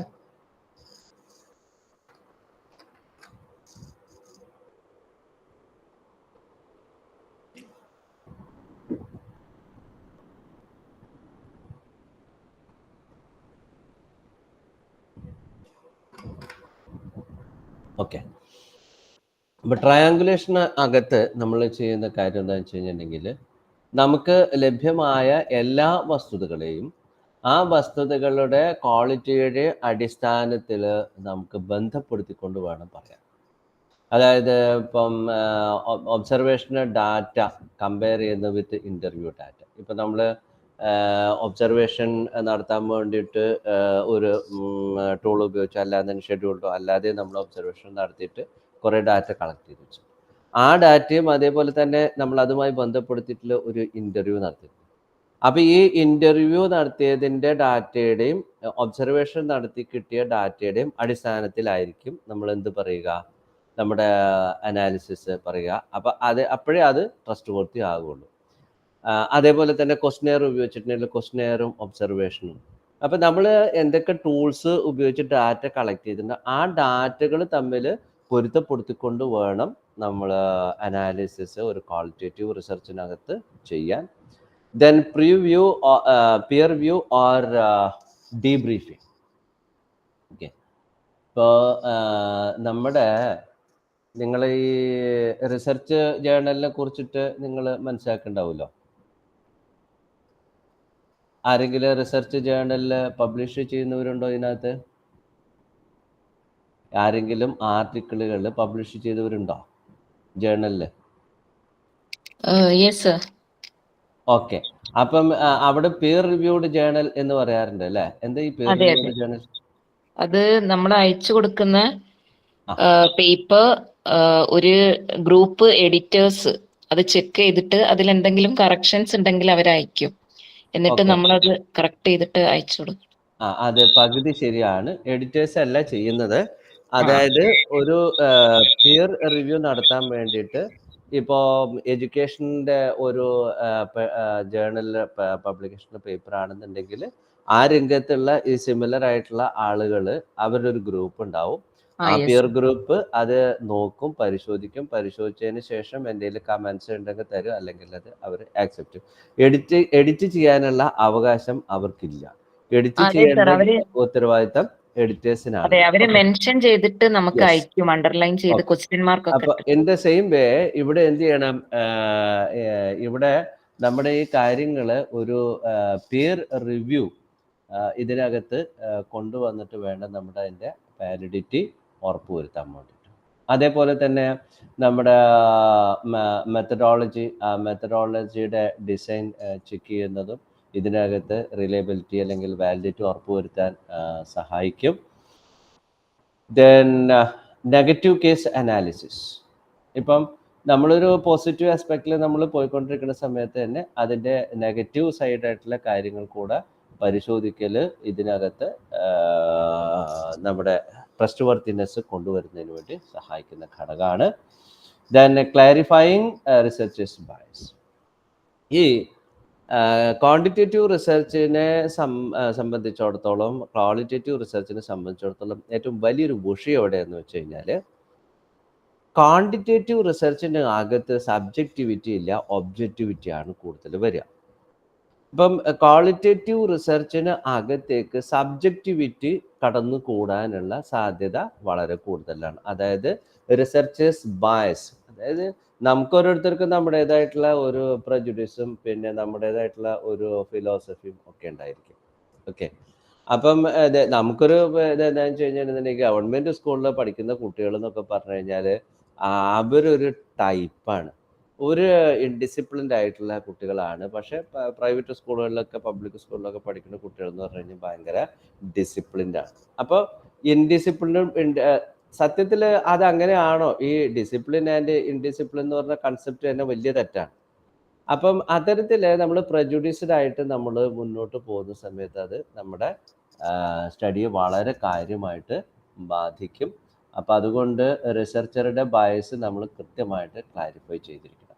Okay, then member checks. മറ്റൊരു ടെക്നിക്ക് നമുക്ക് ഇതിൽ ഡാറ്റ അനാലിസിസിലും മറ്റും ചെയ്യാവുന്ന കാര്യം എന്ന് വെച്ച് കഴിഞ്ഞാൽ അതിൻ്റെ ആക്യുറസിയും ക്രെഡിബിലിറ്റിയും അക്കൗണ്ടബിലിറ്റിയും ഇതൊക്കെ നമ്മൾ മെമ്പേഴ്സ് തന്നെ അല്ലെങ്കിൽ പാർട്ടിസിപ്പൻ്റ് ആയിട്ടുള്ള മെമ്പേഴ്സും അതേപോലെ ഒബ്സർവറും ചെക്ക് ചെയ്ത് പരിപൂർണമായിട്ടും ഉറപ്പുവരുത്തുക. Then rich and thick descriptive presentation. നമ്മുടെ പ്രസൻറ്റേഷൻ എന്ന് പറഞ്ഞു കഴിഞ്ഞാൽ റിച്ച് ആയിരിക്കണം ആൻഡ് തിക്ക് ആയിരിക്കണം, അതേ സമയത്ത് തന്നെ ഡിസ്ക്രിപ്റ്റീവ് ആയിട്ടുള്ള, ഞാൻ നേരത്തെ പറഞ്ഞു പിൻ പോയിന്റഡ് ആയിട്ടുള്ള ഔട്ട്പുട്ട് ആയിരിക്കണം നമുക്ക് അതിനകത്തേക്ക് ഉൾക്കൊള്ളിക്കേണ്ടത്. Then external audit. ഇനി ഈ പറഞ്ഞ കാര്യങ്ങൾ മുഴുവൻ പുറത്ത് ഒരാൾ സ്റ്റഡി ചെയ്ത് എക്സാമിൻ ചെയ്ത് ഉറപ്പുവരുത്തുക. ഇത്രയും കാര്യങ്ങളാണ് നമ്മളൊരു ക്വാളിറ്റേറ്റീവ് റിസർച്ചിൻ്റെ വാലിഡിറ്റി അല്ലെങ്കിൽ റിലയബിലിറ്റി അല്ലെങ്കിൽ ട്രസ്റ്റ് വർത്തിനെസ് ഉറപ്പുവരുത്താൻ വേണ്ടിയിട്ട് ചെയ്യുന്ന കാര്യം. Okay, now we are jumping to next type of research, that is philosophical and historical research. Philosophy എന്ന് പറയുമ്പോൾ തന്നെ നമുക്കറിയാം അല്ലേ? എന്താ ഇനി കുറച്ച് ഫിലോസഫി ചോദിക്കട്ടെ. എന്താണ് ഫിലോസഫി? ഫിലോസഫിക്കൽ റിസർച്ച് എന്ന് പറയുമ്പോൾ തന്നെ നമുക്ക് എന്ത് ഊഹിക്കാം? പറഞ്ഞോളൂ.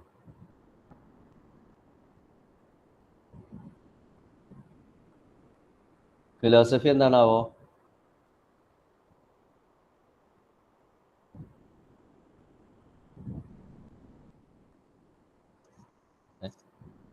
ആർക്കൊന്നും ഒരു പിടിയില്ല, അതോ ബഹിഷ്കരിച്ചോ നിങ്ങൾ?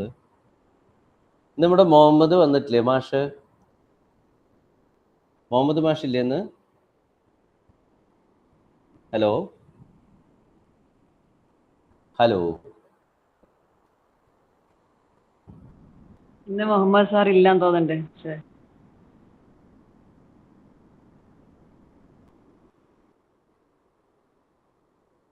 ഓക്കെ,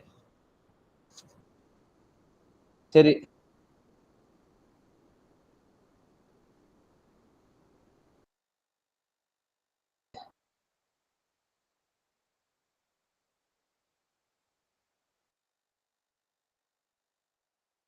നമുക്ക് സബ്ജക്റ്റിലേക്ക് തന്നെ പോകാം. അപ്പം എന്താണ് ഫിലോസഫിക്കൽ? രണ്ട് കാര്യങ്ങൾ, അതായത് നമ്മൾ എൻക്വയറി ചെയ്യുമ്പോൾ ഒരു ഫിലോസഫിക്കൽ ആസ്പെക്റ്റിനെ കുറിച്ചിട്ട് നമ്മൾ എൻക്വയറി ചെയ്യുമ്പോൾ അത് പ്രോസസ് ആവുന്നു. അത് എൻക്വയറി ചെയ്തിട്ട് നമ്മളൊരു തിയറി, ഫിലോസഫിക്കൽ തിയറി എസ്റ്റാബ്ലിഷ് ചെയ്യുമ്പോൾ അത് പ്രോഡക്റ്റ്. അപ്പം ഇത് രണ്ടും കൂടിയുള്ള ഒരു സാധനമാണ് ഈ ഫിലോസഫി. അപ്പോൾ ഫിലോസഫിയിൽ നമ്മൾ സാധാരണയായിട്ട് പരിശോധിക്കുന്നത് 3 കാര്യങ്ങളാണ് അതിൻ്റെ ബേസ്. അത് നമ്മൾ പഠിച്ചിട്ടുണ്ട്. ഒന്ന് മെറ്റാഫിസിക്സ് ആണ്, ഒന്ന് എപ്പിസ്റ്റമോളജി ആണ്, അതേപോലെ ഒന്ന് ആസ്ട്രോളജി. അപ്പം ഇത് മൂന്നുമായി ബന്ധപ്പെടുത്തിക്കൊണ്ടിട്ടുള്ള സ്റ്റഡീസാണ്. അപ്പം നമ്മുടെ ഈ സ്റ്റഡീസിൽ ഇപ്പോൾ എഡ്യൂക്കേഷനിൽ തന്നെ മെറ്റാ കോഗ്നിഷൻ, ഇപ്പം ഞാൻ മെറ്റാ കോഗ്നിഷൻ എന്നുള്ളതിനെ കുറിച്ചിട്ട് നമ്മളൊരു സ്റ്റഡി നടത്തണമെന്ന് വിചാരിക്കാം. അപ്പം അത് ഏതാണ്ട് അതുമായി ബന്ധപ്പെടുത്തിക്കൊണ്ട് ഇപ്പോൾ മാനവ സമൂഹം ഏത് രീതിയിലാണ് ഈ കാര്യങ്ങൾ റിയാലിറ്റിയെ എങ്ങനെ കാണുന്നു, ഓക്കെ. അതേപോലെ തന്നെ അതപ്പോൾ ഒന്ന് മെറ്റാഫിസിക്കൽ ആയിട്ടുള്ള ഫങ്ഷൻസ് ഫിലോസഫിയിൽ നമ്മൾ പരിശോധിക്കുന്ന ബേസിക് ക്വസ്റ്റ്യൻസ്. ദെൻ നോർമാറ്റീവ് ആയിട്ടുള്ള കാര്യങ്ങൾ, അതായത് that is establishing the norms and standards or guidelines. Okay, അതായത് ഇപ്പോൾ ഒരു ഹ്യൂമൻ ഏറെക്കുറെ that is related to the value system, എക്സിയോളജിയുമായി ബന്ധപ്പെട്ട്. അപ്പം normative philosophical studies, okay. Then analytical, clarify concepts which are used for prime elements of any area or study. So these are the three aspects. Then എന്താണ് ഈ philosophical റിസർച്ചിൻ്റെ educational എന്ന് നമുക്ക് പരിശോധിക്കാം. ഇപ്പോൾ ഒരു തിയറിയുടെ തന്നെ പല കൺസെപ്റ്റുകൾ അല്ലെങ്കിൽ അതിൻ്റെ മീനിങ്, അതിൻ്റെ റിലേഷൻഷിപ്സ് നമ്മൾ പരിശോധിക്കുന്നത് ഒരു ഫിലോസഫിക്കൽ റിസർച്ചാണ്. Then synthesis of ideas from different fields of concerning educational theories and practices. ഇപ്പോൾ ഒരു ഉദാഹരണത്തിന് നമ്മുടെ ബേസിക് സിസ്റ്റം ഓഫ് എഡ്യൂക്കേഷൻ. അപ്പോൾ ബേസിക് സിസ്റ്റം ഓഫ് എഡ്യൂക്കേഷൻ്റെ പ്രത്യേകത എന്താ ബേസിക് സിസ്റ്റം ഓഫ് എഡ്യൂക്കേഷൻ്റെ പ്രത്യേക ഫിലോസഫിക്കല് ആർക്കെങ്കിലും പറയാമോ? ഗാന്ധിജിയുടെ ബേസിക് സിസ്റ്റം ഓഫ് എഡ്യൂക്കേഷൻ്റെ ഫിലോസഫി, ആ ഫിലോസഫിയുടെ പ്രത്യേകത എന്താണ്? ആരെങ്കിലും ഒക്കെ ഒന്നും മുണ്ടു കേട്ടോ.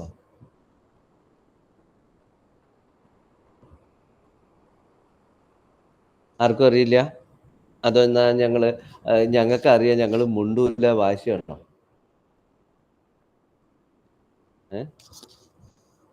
എന്തെങ്കിലുമൊക്കെ മുണ്ടാട്ടോ, എന്തെങ്കിലും കാര്യങ്ങളൊക്കെ പറയാട്ടോ. അറിയാണ്ടിരിക്കൊന്നുമില്ല. നിങ്ങളിപ്പോൾ ഈ most of you are teachers, BEd ചെയ്തവരുണ്ടാവും. എന്നാലും ജനറലായിട്ട് നിങ്ങൾ എവിടെയെങ്കിലും ബേസിക് എഡ്യൂക്കേഷൻ നടത്തിയതായിട്ട് നിങ്ങളെ ശ്രദ്ധപ്പെട്ടിട്ടുണ്ടോ? ബേസിക് എഡ്യൂക്കേഷൻ എവിടെയെങ്കിലും നടന്നതായിട്ടോ മറ്റോ നിങ്ങളുടെ ശ്രദ്ധയിൽ പെട്ടിട്ടുണ്ടോ? ഇല്ല. നിങ്ങൾ എവിടെയെങ്കിലും ആ ബോർഡ് കണ്ടിട്ടുണ്ടോ? ബേസിക് സ്കൂളിൽ നിന്ന് എവിടെയെങ്കിലും കണ്ടിട്ടുണ്ടോ? ഇനി പോകുമ്പോൾ പല സ്കൂളുകളും ഏറ്റവും പഴയ സ്കൂളുകളൊക്കെ ഉണ്ടെങ്കിൽ ജസ്റ്റ് അതിൻ്റെ മുമ്പിൽ കൂടെ പോകുമ്പോൾ ബോർഡൊന്ന് വായിച്ചു നോക്കുക. ചിലപ്പോൾ പഴയ ബോർഡ് അവിടെ ഉണ്ടാവും. Junior basic school, senior basic school എന്നൊക്കെ ഉണ്ടാവും. അപ്പോൾ ഗാന്ധിജി കൊണ്ടുവന്നതാണ് ബേസിക് എഡ്യൂക്കേഷൻ. അപ്പോൾ ബേസിക് എഡ്യൂക്കേഷൻ്റെ പ്രത്യേകത എന്താണെന്ന് വെച്ച് കഴിഞ്ഞാൽ it's A blend of all educational philosophies.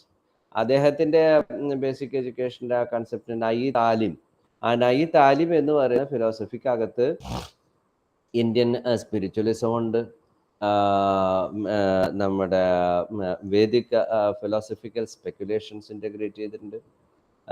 അതേപോലെ തന്നെ നമ്മുടെ ന്യായ സാങ്ക്യ മുതലായുള്ള സിസ്റ്റംസ്, അതിന് ലോകായുധ സിസ്റ്റത്തിൻ്റെ തിയറീസ് അതിനകത്തേക്ക് കൊണ്ടുവന്നിട്ടുണ്ട്. അതുപോലെ തന്നെ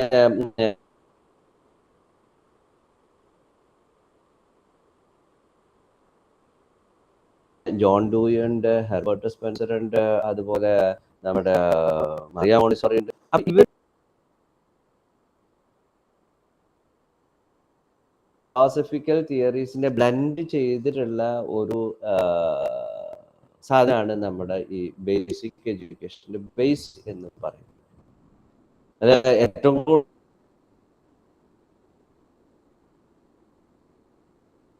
കൂടുതൽ പ്രധാനം ഹ്യൂമാനിസം, അതുപോലെ തന്നെ പ്രോഗ്രസീവിസം സമ്പ്രദായമായിരുന്നു, അല്ലെങ്കിൽ എഡ്യൂക്കേഷൻ ഫിലോസഫി ബേസിക് എഡ്യൂക്കേഷൻ എന്നുള്ള പ്രോഡക്റ്റിന്റെ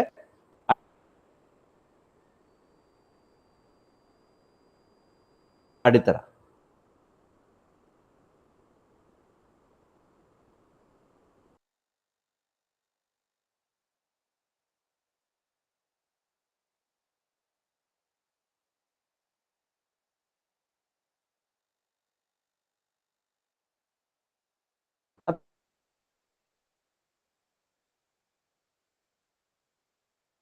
അപ്പൊ ഇവിടെ ഞാൻ പറഞ്ഞു വന്നത്, നമുക്കിപ്പോ ഇതിന്റെ ഒരു ഇപ്പൊ ഞാനിപ്പോ ഈ പറഞ്ഞ കാര്യങ്ങളില് അപ്പൊ അവരുടെ ഫിലോസഫി എന്താണ്? നമുക്ക് എല്ലാവർക്കും, നമ്മളെല്ലാവരും ഫിലോസഫേഴ്സ് ആണ് കേട്ടോ. നമുക്ക് എല്ലാവർക്കും ഒരു ഫിലോസഫി ഉണ്ട്. ആ ഫിലോസഫിയുടെ അടിസ്ഥാനത്തിലാണ് കേട്ടോ നമ്മൾ ജീവിക്കുന്നത്. നമ്മള് എല്ലാവരും philosophers. Philosophy is not a different thing. അത് എന്താ പറയുക, മറ്റേ ബെർട്രാൻഡ് റസ്സലും പിന്നെ ഡെക്കാർത്തിക്കും മാത്രം പറയാനുള്ളതല്ല. നമ്മളൊക്കെ ഫിലോസഫേഴ്സ് ആണെന്നുള്ള വാസ്തവം ആദ്യം മനസ്സിലാക്കുക. നമ്മളെല്ലാവരും നമ്മുടേതായ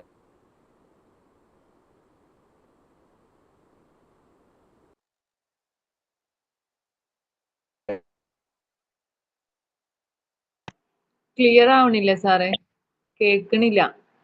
ഒരു ഫിലോസഫി ഉണ്ട്, നമ്മുടെ ജീവിതാനുഭവങ്ങളിൽ നിന്ന് രൂപപ്പെടുത്തിയെടുത്തിട്ടുള്ള philosophy. Okay, so this is otherwise what we call.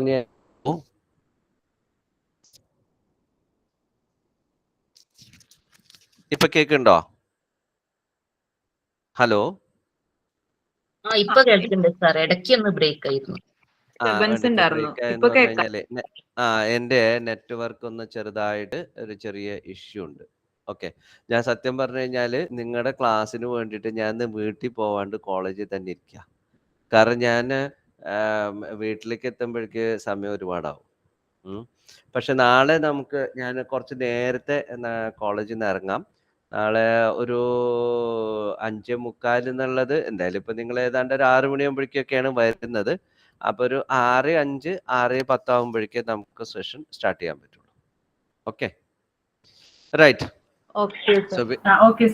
We shall come back. Areas of philosophical research in education. ഇപ്പൊ വിദ്യാഭ്യാസ രംഗത്ത് ഫിലോസഫിക്കൽ റിസർച്ച് ഏതൊക്കെ ഏരിയയിലാണെന്നുള്ളത് നമുക്കൊന്ന് പരിശോധിക്കാം. Studies of education philosophy. ഞാൻ നേരത്തെ പറഞ്ഞു നമ്മുടെ ഫിലോസഫിക്കൽ കോൺട്രിബ്യൂഷൻ ഇൻ എഡ്യൂക്കേഷൻ. ഇപ്പോൾ നമ്മുടെ ഒരു ഉദാഹരണത്തിന് ഇപ്പോൾ പ്രോഗ്രസീവിസ്റ്റ് ഫിലോസഫി, അവരെങ്ങനെ വിദ്യാഭ്യാസത്തിനെ നോക്കിക്കണ്ടു, അവരുടെ തിയറി എന്തൊക്കെയാണ് എന്നുള്ളതിൻ്റെ ഒരു പഠനം നടത്തി കഴിഞ്ഞിട്ടുണ്ടെന്നുണ്ടെങ്കിൽ അത് ഒരു ഏരിയ ആണ്. Okay, education. അതുപോലെ കോൺട്രിബ്യൂഷൻ ഓഫ് എഡ്യൂക്കേഷൻ, നമ്മൾ നേരത്തെ പറഞ്ഞ പോലെ വിവേകാനന്ദൻ്റെ അല്ലെങ്കിൽ ഗാന്ധിജിയുടെ അല്ലെങ്കിൽ ഡ്യൂയിയുടെയോ അല്ലെങ്കിൽ പെസ്റ്റ്ലോസിയുടെയോ ഹെർബർട്ട് സ്പെൻസറുടെയോ അവരൊക്കെ കോൺട്രിബ്യൂഷൻസ് വിദ്യാഭ്യാസ രംഗത്ത് എന്ത് എന്നുള്ളത് പരിശോധിക്കുന്നത് ഫിലോസഫിക്കൽ റിസർച്ചാണ്. ഓക്കെ, ദെൻ രണ്ടാമത്തെ area study of education philosophy propounded by particular school of thought. ഇപ്പോൾ നമ്മൾ എഡ്യൂക്കേഷണൽ ഫിലോസഫിയെ കുറിച്ച് പറഞ്ഞു, പ്രത്യേകിച്ച് സ്കൂൾ ഓഫ് തോട്ട്. ഇപ്പം നാച്ചുറലിസം അല്ലെങ്കിൽ ഐഡിയലിസം അല്ലെങ്കിൽ പ്രാഗ്മാറ്റിസം അല്ലെങ്കിൽ പോസിറ്റിവിസം. അപ്പോൾ ഇതിൻ്റെയൊക്കെ ആ സ്കൂൾ ഓഫ് ഫിലോസഫി, ആ സ്കൂൾ ഓഫ് ഫിലോസഫി എങ്ങനെയാണ് വിദ്യാഭ്യാസത്തിൻ്റെ നോക്കി കണ്ടത്, അത് എന്തൊക്കെയാണ് അവർ ചെയ്തത്. ഇപ്പം നിങ്ങൾക്ക് വേണമെങ്കിൽ നല്ലൊരു സ്റ്റഡി എടുക്കാം. ഇപ്പോൾ നമ്മുടെ ഗുരുകുല സിസ്റ്റം ഓഫ് എഡ്യൂക്കേഷൻ. ഇപ്പോൾ ഗുരുകുല സിസ്റ്റം ഓഫ് എഡ്യൂക്കേഷൻ്റെ ഫിലോസഫീസ് എന്തൊക്കെയായിരുന്നു അവിടെ നടന്നിരുന്ന വിദ്യാഭ്യാസ സമ്പ്രദായം, അതിനെ സ്വാധീനിച്ചിരിക്കുന്ന ഫിലോസഫിക്കൽ ആസ്പെക്ട്സ് എന്തൊക്കെയാണ്. അപ്പോൾ ഒരു നല്ല സ്റ്റഡി ആയിരിക്കും, വളരെ റിലവൻ്റ് ആയിട്ടുള്ള അന്നത്തെ കാലഘട്ടത്തിലുള്ള ഒരു സ്റ്റഡി ആയിരിക്കും അത്. അപ്പോൾ അത്തരത്തിലുള്ള സ്റ്റഡികൾ, അല്ലെങ്കിൽ ഇപ്പം നമ്മുടെ എല്ലാവരും പഠിക്കുന്ന ഒരു ഇതാണ് ഇപ്പോൾ ശ്രീനാരായണ ഗുരുവിൻ്റെ വിദ്യാഭ്യാസ, അല്ലെങ്കിൽ വിവേകാനന്ദൻ്റെ, അല്ലെങ്കിൽ കബീർദാസിൻ്റെ, അല്ലെങ്കിൽ തുളസിദാസിൻ്റെ, അല്ലാന്നുണ്ടെങ്കിൽ ഹിന്ദി പഠിക്കുന്നവർ പ്രേംചന്ദിൻ്റെ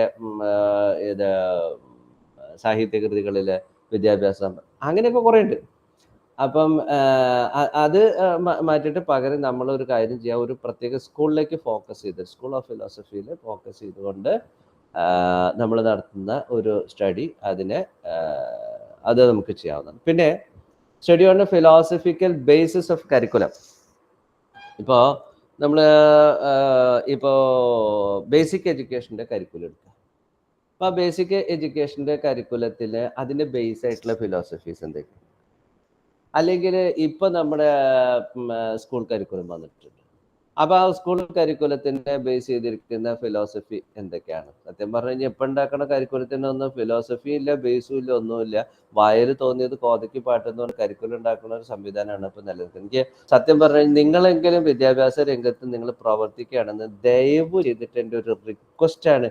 ഈ കരിക്കുലം എന്നൊക്കെ പറഞ്ഞു കഴിഞ്ഞിട്ടുണ്ടെങ്കിൽ ഒരു സുപ്രഭാതത്തിൽ കുറേ പുസ്തകം എടുത്ത് വെക്കുക, എന്നിട്ട് പഴയ പുസ്തകത്തിലെ കുറേ സാധനങ്ങൾ മാറ്റിക്കളയുക, അല്ലെങ്കിൽ പുതിയ സാധനങ്ങൾ എടുത്തു വെക്കുക. അങ്ങനെയല്ല അത് വേണ്ടത്. അതായത് ഒരു കരിക്കുലം എന്ന് പറഞ്ഞു കഴിഞ്ഞാൽ അതിൻ്റെ base, curriculum is constructed on the basis of the aims of education. നമുക്ക് ഇപ്പോൾ വിദ്യാഭ്യാസം നമ്മൾ കൊടുക്കുന്നത് എന്തിനാണ്? നമ്മുടെ ഒരു ഭാവി തലമുറ ഏറ്റവും നല്ലവരായിട്ട് വളരാൻ വേണ്ടിയിട്ടാണ്. അപ്പോൾ ഇന്നത്തെ സിറ്റുവേഷൻ നാളെ അവർ വളരാൻ പോകുന്ന ജീവിത സാഹചര്യങ്ങളും മനസ്സിലാക്കണം. പണ്ട് നമുക്ക് ഈ ലീഗൽ എഡ്യൂക്കേഷനും ലീഗൽ അവയർനെസ്സും ഒന്നും ഉണ്ടായിരുന്നില്ല, ഇപ്പോഴും ഇല്ല. അപ്പൊ നമുക്ക് വേണ്ടത് ഇപ്പൊ ഈ കുട്ടികളൊക്കെ തന്നെ റോട്ടിൽ കൂടെ എങ്ങനെയാ വാഹനം ഓടിക്കുന്നത്, ട്രാഫിക്കിനെ കുറിച്ച് വല്ല ബോധമുണ്ടോ, നിയമത്തെ കുറിച്ചിട്ട് വല്ല ബോധമുണ്ടോ? ഒന്നുമില്ല. അപ്പം വിദ്യാഭ്യാസത്തിൽ ഉൾപ്പെടുത്തേണ്ട ഒരു പ്രധാനപ്പെട്ട ഘടകമാണ് നിയമ പരിജ്ഞാനം എന്നുള്ളത്. നമ്മൾ ചെയ്യണ്ടോ? പിന്നെ ആവശ്യമില്ലാത്ത കുറെ സാധനങ്ങൾ കയറ്റും. അതായത് വ്യാപ്തം കണ്ടുപിടിക്കുക, ഒരു പിരമിഡിന്റെ വ്യാപ്തം കണ്ടുപിടിക്കുക. ഈ പിരമിഡിന്റെ വ്യാപ്തം കണ്ടുപിടിച്ചിട്ട് എന്ത് മാങ്ങാത്തൊലി ചെയ്യാനോ ഒന്നും ചെയ്യാനില്ല. അവിടെ കുട്ടികൾക്ക് പഠിപ്പിച്ച് കൊടുക്കേണ്ടത് ആവശ്യമുള്ള കാര്യങ്ങളാണ്. എന്നിട്ട് ഓരോരുത്തരുടെ ആപ്റ്റിറ്റ്യൂഡിനനുസരിച്ചിട്ടാണ് പിന്നീട് പിരമിഡിന്റെ നീളം കാണുന്നതിന് എഞ്ചിനീയറിങ്ങിന് പോകണതിന് അത് വേണ്ടു. അല്ലാണ്ട് ഈ ഇത് ബി.എഡ് എടുക്കാൻ വരുന്നവന് അത് വേണ്ട, അല്ലെങ്കിൽ എം.എ. എഡ്യൂക്കേഷന് വരാൻ പോകണവന് അത് വേണ്ട.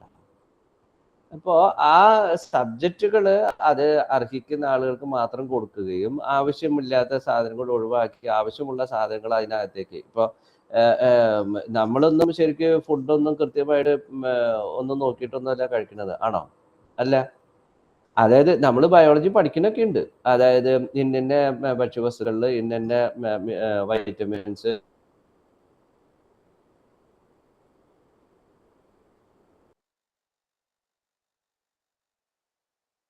അവൈലബിൾ ആണ്, ഇത്ര കലോറി എനർജി നമുക്ക് കിട്ടും. ഈ കാര്യം കഴിഞ്ഞാൽ ആദ്യം മനുഷ്യൻ എന്താവണം, ആ മനുഷ്യൻ എന്താവണം എന്ന് തീരുമാനം അതിനെ അടിസ്ഥാനപ്പെടുത്തിയിട്ടുള്ള എഡ്യൂക്കേഷണൽ എയിംസ് വേണം. ആ എഡ്യൂക്കേഷണൽ എയിംസ് രൂപപ്പെടുത്തിയിട്ടാണ് അതിൻ്റെ കരിക്കുലർ ഒബ്ജക്റ്റീവ്സ് ഉണ്ടാക്കുന്നത്. ആ കരിക്കുലർ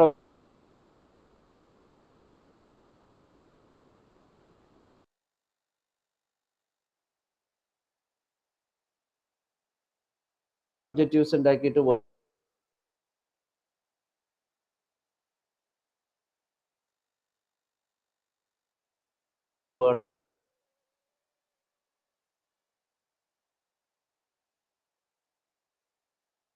കരിക്കുലം ഉണ്ടാക്കാൻ വേണ്ടി. ഇവിടെ എയിംസും ഇല്ല, ഒബ്ജക്റ്റീവ്സും ഇല്ല, ഒന്നുമില്ല. നമ്മൾ ChatGPT പോയാൽ മതി. ഇപ്പം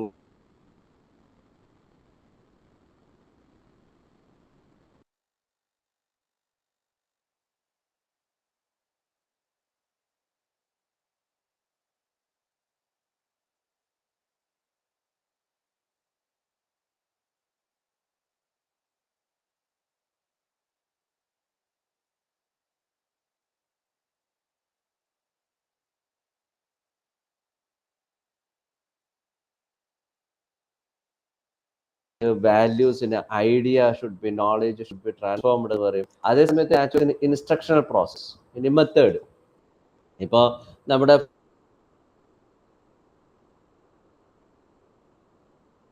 പല പല ഫിലോസഫീസും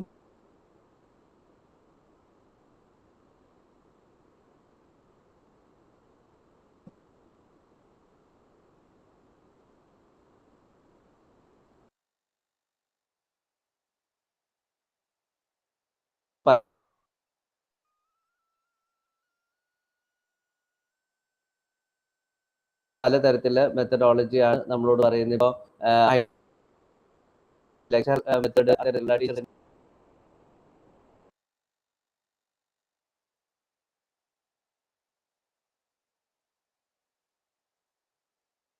എങ്കിൽ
സർ മൈക്ക് ഓഫാണ്.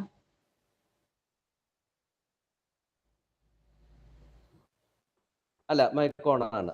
ഇപ്പൊ കേൾക്കട്ടല്ലോ? യെസ് സർ, ക്ലിയർ ആണ്.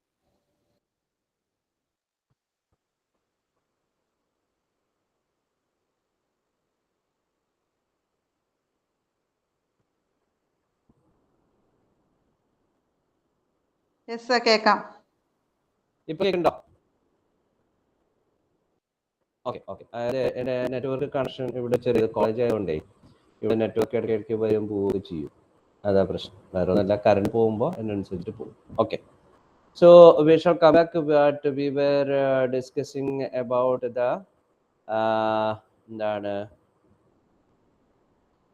ഫിലോസഫിക്കൽ റിസർച്ച് ആയിരുന്നു. ഫിലോസഫിക്കൽ റിസർച്ചിൽ അതിൻ്റെ ഏരിയാസ് പറഞ്ഞുകൊണ്ടിരുന്നു. നമ്മൾ ഇൻസ്ട്രക്ഷൻ പ്രോസസ്സ് പറഞ്ഞു. അതുപോലെ തന്നെ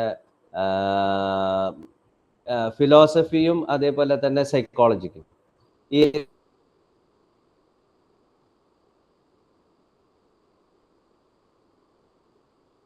രണ്ട് തിയറീസും തമ്മിലുള്ള ഒരു അനാലിസിസ് ആകാം, അല്ലെങ്കിൽ ഫിലോസഫിക്കൽ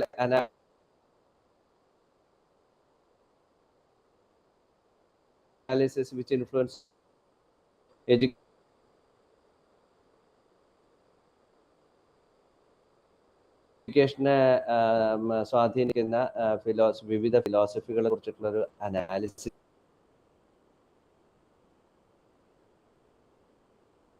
ആകാം, അല്ലെങ്കിൽ നമുക്ക് understanding and analysing the concepts philosophically.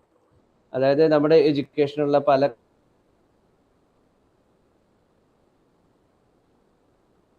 കൺസെപ്റ്റുകളെയും philosophically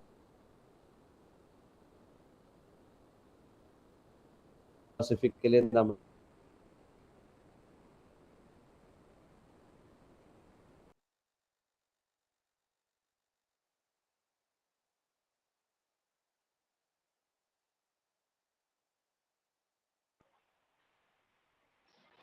സാറിന്റെ വോയിസ് ബ്രേക്ക് ആയി പോകുന്നുണ്ട്.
Okay, I think now I have switched over to another network, so I think you are audible. കേൾക്കാലോ അല്ലേ? ഹലോ, കേൾക്കാം sir. Okay. So we shall proceed. അപ്പം philosophical research തീംസിനെ base ചെയ്തുകൊണ്ടുള്ള കാര്യങ്ങൾ നമ്മൾ പറഞ്ഞു. ഇനി ഇതിൻ്റെ ഫിലോസഫിക്കൽ റിസർച്ച് നടത്തുന്ന സമയത്ത് അതിൻ്റെ സ്റ്റെപ്പുകൾ എന്തൊക്കെയാണെന്നുള്ളതൊന്ന് ഓടിച്ച് പരിശോധിച്ച് നോക്കാം. ഒന്ന് ഐഡൻറ്റിഫിക്കേഷൻ ഓഫ് തീംസ്. എന്താണ് നമ്മൾ പഠിക്കേണ്ടത് എന്നുള്ളത് ആദ്യം തീരുമാനിക്കുക. ഓക്കെ, ഇപ്പോൾ ഫിലോസഫിക്കൽ റിസർച്ചിനകത്ത് ഫോർ എക്സാമ്പിൾ നമ്മുടെ teaching methodology, the contribution of different philosophies in formulating the methodology. അതായത് ടീച്ചിങ് മെത്തഡോളജി സ്വാധീനിക്കുന്ന ഫിലോസഫിക്കൽ ആസ്പെക്ട്സ് എന്തൊക്കെയാണ്, അതൊരു തീമാണ്. അല്ലെങ്കിൽ ഒരു വാല്യൂ എഡ്യൂക്കേഷൻ. അപ്പോൾ വാല്യൂ എഡ്യൂക്കേഷനെ കുറിച്ചിട്ട് നമ്മുടെ മറ്റേ ഫിലോസഫേഴ്സ് എന്തൊക്കെ പറഞ്ഞിട്ടുണ്ട്. An analytical study on the value-based education based on the theories formulated by different education philosophers അല്ലെങ്കിൽ ഇന്ത്യൻ ഫിലോസഫേഴ്സ്. അപ്പോൾ അത്തരത്തിലുള്ള തീമുകൾ നമ്മൾ തിരഞ്ഞെടുക്കുക എന്നുള്ളതാണ് ഇതിൽ identification of themes. Then collection of നമുക്ക് എന്താണ് തീം എന്ന് ഐഡൻറ്റിഫൈ ചെയ്ത് കഴിഞ്ഞാൽ പിന്നെ അതുമായി ബന്ധപ്പെട്ടിട്ടുള്ള ഡാറ്റ കളക്ട് ചെയ്യുക എന്നുള്ളത് തന്നെയാണ്. അപ്പം അതിനകത്ത് എങ്ങനെയാണ് ഡാറ്റ കളക്ട് ചെയ്യുക എന്ന് ചോദിച്ചു കഴിഞ്ഞാൽ അത് വളരെ ഇമ്പോർട്ടൻ്റ് ആയിട്ടുള്ള കാര്യം കേട്ടോ. ഒരു ഡാറ്റ കളക്ട് ചെയ്യലും അത് പ്രസൻറ്റ് ചെയ്യലും പലപ്പോഴും ഞാൻ കണ്ടിട്ടുള്ള ഒരു രീതി എന്താണെന്ന് വെച്ച് കഴിഞ്ഞാൽ മുമ്പ് പറഞ്ഞിട്ടുണ്ടെന്ന് തോന്നുന്നു. അതിന് വേറെ ഏതെങ്കിലും സ്ഥാപനങ്ങളോ അല്ലെങ്കിൽ വേറെ സ്ഥലത്തോ പറഞ്ഞതാണോ എന്ന് എനിക്കിപ്പോൾ ഓർമ്മയില്ല. എന്തായാലും ഒന്നും കൂടെ റിപ്പീറ്റ് ചെയ്യാം. നമ്മൾ റിവ്യൂ ഓഫ് റിലേറ്റഡ് ലിറ്ററേച്ചർ പലരും എഴുതുന്നത് ഞാൻ കണ്ടിട്ടുണ്ട്. ഈ റിവ്യൂ ഓഫ് റിലേറ്റഡ് ലിറ്ററേച്ചർ എന്ന് പറഞ്ഞു കഴിഞ്ഞിട്ടുണ്ടെങ്കിൽ സാധാരണ എല്ലാവരും ചെയ്യാറ് ഞാൻ കണ്ടിട്ടുള്ള രീതി എന്താണെന്ന് വെച്ച് കഴിഞ്ഞിട്ടുണ്ടെങ്കിൽ ചുമ്മാ Shihab Naina 2014 conducted a study on dash and dash, his findings was this, his methodology was this, that's all. പിന്നെ അടുത്ത ആളുടെ പേര് കഴിഞ്ഞു Suji Sebastian 2014 conducted a study on dash and dash, methodology was this, tool was this, findings was this. ഇത് എന്തിനാ ഇങ്ങനെ പെറുക്കി ഇങ്ങനെ കമ്പാർട്ട്മെന്റലൈസ് ചെയ്ത് എഴുതി വെക്കണമെന്നുള്ള ചോദ്യത്തിന് എനിക്കിപ്പോഴും ഉത്തരം കിട്ടിയിട്ടില്ല. ആരോ പറഞ്ഞു അതനുസരിച്ചിട്ട് ഇങ്ങനെ ഫോളോ ചെയ്തോ. അതായത് ഏതോ ഒരു ആള് ഇങ്ങനെ കാട്ടിലേക്ക് പോണ ഒരു വഴി കൂടെ പോണ കണ്ടു, അയാൾ പോണ കണ്ടപ്പോൾ നമ്മളും പിന്നാലെ പോയി അതന്നെ വഴി. This is not the methodology of populating and organizing the review of related literature.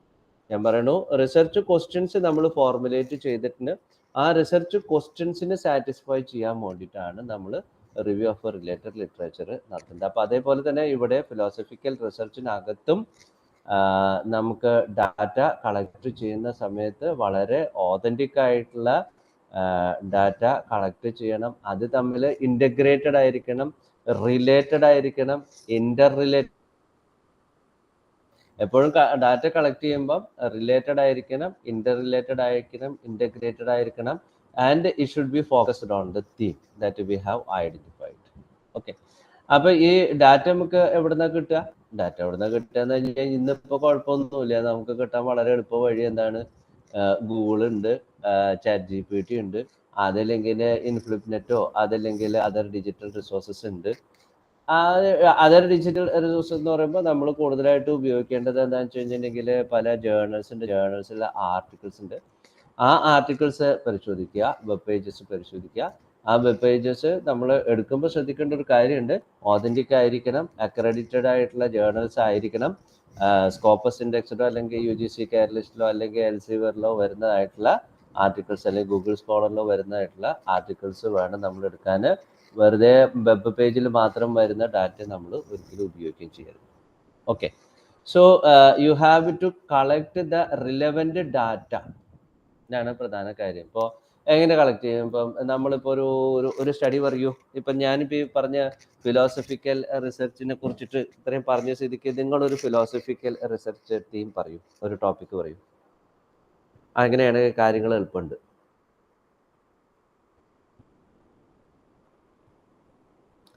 ഏതെങ്കിലും ഒരു റിസർച്ച് ടോപ്പിക്ക് പറയുന്നേ. നിങ്ങളിപ്പോൾ ഇത്ര ദിവസമായിട്ട് കുറേയൊക്കെ കേൾക്കല്ലേ. ഇപ്പോൾ ഫിലോസഫിക്കൽ റിസർച്ച് എന്നെ ബേസ് ചെയ്തിട്ട് ചെയ്യാൻ പറ്റിയ ഒരു തീം പറയും, ഒരു റിസർച്ച് പ്രോബ്ലം പറയും.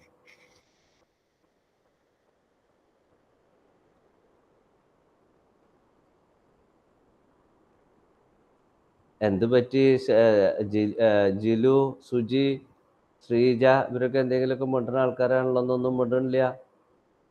ഒന്ന് പറഞ്ഞു നോക്കൂ. നിങ്ങൾ എന്തെങ്കിലും പറഞ്ഞാലല്ലേ എനിക്ക് അതിനെ നിങ്ങളെ സപ്പോർട്ട് ചെയ്യാൻ പറ്റുമോ? സർ, ചാവറ കുര്യാക്കോസ് അച്ഛന്റെ philosophy, educational philosophy. Very good. The contributions of the philosophy of Chavara father. Okay. അപ്പം ചവറ ഫാദറിൻ്റെ വിദ്യാഭ്യാസ ഇതിനെ കുറിച്ചിട്ടാണ് നമ്മൾ. അപ്പം ശരി, അപ്പം അങ്ങനെയാണെന്നുണ്ടെങ്കിൽ നമുക്ക് എവിടെ നിന്നൊക്കെ ഡാറ്റ കളക്ട് ചെയ്യാം?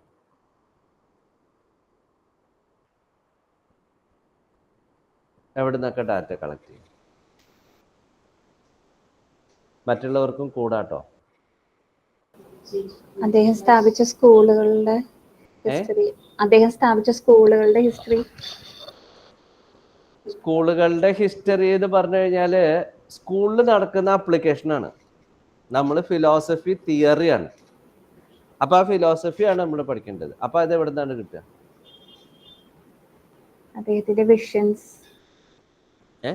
അദ്ദേഹത്തിന്റെ വിഷൻസ് ബുക്സിലൂടെ. വിഷൻസ് ഒക്കെ എവിടുന്ന് കിട്ടും? ബുക്സ് എവിടുന്ന് കിട്ടുക? അദ്ദേഹം എഴുതിയ ബുക്കുകളുണ്ട്. ആദ്യത്തെ പ്രൈമറി സോഴ്സ് എന്ന് പറയുന്നത് നമുക്ക് എന്താണ്? അദ്ദേഹം എഴുതിയിട്ടുള്ള ഒരുപാട് പുസ്തകങ്ങൾ ഉണ്ടാവും. അതിലെ വിദ്യാഭ്യാസത്തെ കുറിച്ചിട്ടുള്ള അദ്ദേഹത്തിന്റെ കൺസെപ്റ്റുകൾ അവിടെ ഇവിടെയൊക്കെ ഇങ്ങനെ ചിക്കി ചകഞ്ഞൊക്കെ കിടക്കുന്നുണ്ടാവും. അതൊക്കെ സുരുക്കൂട്ടിയെടുക്കും അല്ലേ? എന്നിട്ട് അത് മറ്റു ഫിലോസഫിയുമായിട്ട് വേണമെങ്കിൽ ബന്ധപ്പെടുത്താൻ പറ്റിയാൽ കുറച്ചും കൂടെ നല്ലത്. അപ്പോൾ പ്രൈമറി സോഴ്സായിട്ട് നമുക്ക് ഇതിൽ നിന്ന് എടുക്കാം, മറ്റേ അദ്ദേഹം എഴുതിയ പുസ്തകങ്ങൾ എടുക്കാം. പിന്നെ എവിടെ നിന്ന് കിട്ടും? അദ്ദേഹത്തെ കുറിച്ചിട്ട് എഴുതിയിട്ടുള്ള ബുക്സ് ഉണ്ടാവില്ലേ? അദ്ദേഹത്തെ കുറിച്ച് എഴുതിയിട്ടുള്ള പുസ്തകത്തിനകത്തിട്ടും. പിന്നെ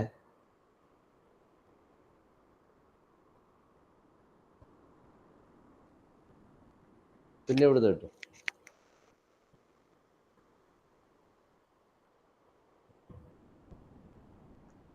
അദ്ദേഹത്തിന്റെ കോൺട്രിബ്യൂഷൻസ് അല്ലെങ്കിൽ ഫോളോവേഴ്സിനെ പറ്റിയിട്ട് നമുക്ക് നോക്കാം. ഫോളോവേഴ്സിനെ ഒക്കെ പറ്റിയിട്ട് അല്ലെങ്കിൽ അദ്ദേഹത്തിന്റെ കോൺട്രിബ്യൂഷൻസ് ഒക്കെ നോക്കി. ഫോളോവേഴ്സിനെ നോക്കിയിട്ട് കാര്യമില്ല, ഒരു രക്ഷയില്ല. ഫോളോവേഴ്സിന് നോക്കാനില്ല, പകരം ഫോളോവേഴ്സ് അദ്ദേഹത്തിൻ്റെ ഫിലോസഫി പ്രചരിപ്പിക്കുന്നതിന് വേണ്ടി കുറേ കാര്യങ്ങൾ പറഞ്ഞിട്ടുണ്ട്, കുറേ എഴുതിയിട്ടുണ്ട്, ഡോക്യുമെന്റ്സ് എഴുതിയിട്ടുണ്ട് അല്ലേ?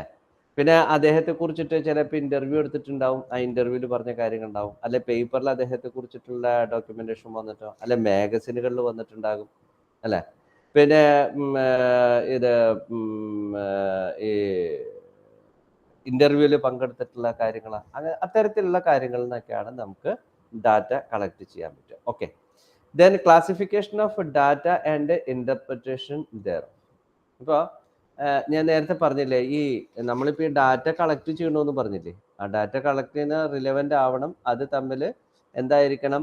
നമ്മുടെ തീം ഫോക്കസ്ഡ് ആയിട്ട് റിലേറ്റഡ്, ഇൻ്റർ റിലേറ്റഡ്, ഇൻ്റഗ്രേറ്റഡ് ആയിരിക്കണം. കമ്പാർട്ട്മെൻ്റലൈസ് ചെയ്ത് പോകരുത്, അതിനെ ഇൻ്റഗ്രേറ്റ് ചെയ്തിട്ടായിരിക്കണം നമ്മൾ നമ്മുടെ തിയറിയിലേക്ക് പോകേണ്ടത്. ദെൻ ക്ലാസിഫിക്കേഷൻ ഓഫ് ഡാറ്റ ഒരു പ്രധാനപ്പെട്ട ഘടകമാണ്. എങ്ങനെ ക്ലാസിഫൈ ചെയ്യും? സെക്കൻഡറി, പ്രൈമറി എന്നൊക്കെ ഉള്ളതുപോലെ തന്നെ നമുക്ക് ഫോക്കസ്ഡ് ആയിട്ട് ഇപ്പം ഇത് വിദ്യാഭ്യാസത്തിനോടുള്ള അദ്ദേഹത്തിൻ്റെ സംഭാവനകൾ അല്ലെങ്കിൽ വിദ്യാഭ്യാസത്തോടുള്ള കാഴ്ചപ്പാട്.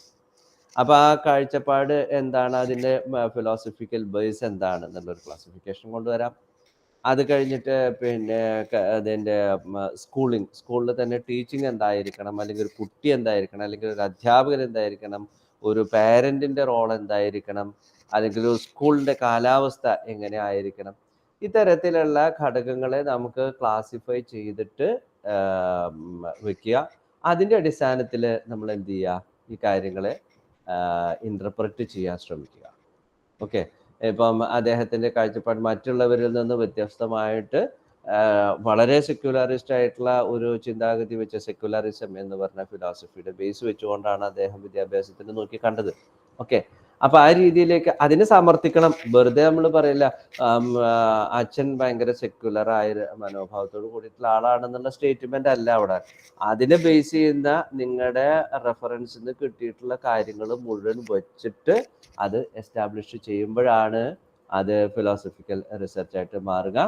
അപ്പം അത് ന്റെ അടിസ്ഥാനത്തിലാണ് we will prepare the report of the study. Okay. Now in this block the next segment is historical research. Okay. We are jumping to historical research.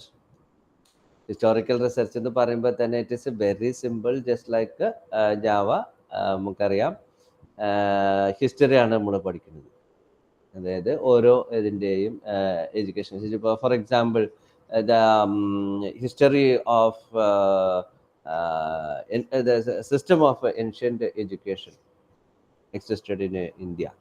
ഗുരുകുല സിസ്റ്റം ഓഫ് എഡ്യൂക്കേഷനെ കുറിച്ച് പഠിക്കണം, അല്ലെങ്കിൽ ബുദ്ധിസ്റ്റ് സിസ്റ്റം ഓഫ് എഡ്യൂക്കേഷനെ കുറിച്ച് പഠിക്കുന്നു, അല്ലെങ്കിൽ മുസ്ലിം system of എഡ്യൂക്കേഷനെ കുറിച്ച് പഠിക്കുന്നു, അല്ലെങ്കിൽ contribution of missionaries, the historical development of education in independent era, the contribution of missionaries in India.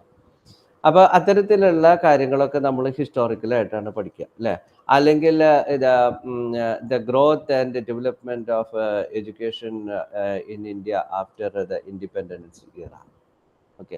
അല്ലെങ്കിൽ the education in traditional institutions in southern India. ഇപ്പോൾ പള്ളിക്കൂടങ്ങൾ അല്ലെങ്കിൽ ശാലകൾ ഇതിനെയൊക്കെ കുറിച്ചിട്ടുള്ള ഇത് നടത്തുന്നു. അപ്പോൾ അത്തരത്തിലുള്ള സ്റ്റഡികളൊക്കെ കുറിച്ചിട്ട് നമ്മൾ നടത്തുമ്പോൾ അത് ഹിസ്റ്റോറിക്കൽ റിസർച്ചിലേക്കാണ് പോവുക. ഓക്കെ. പിന്നെ അതേപോലെ തന്നെ the history of basic education നോക്കിയാലും you will see the same thing. Okay.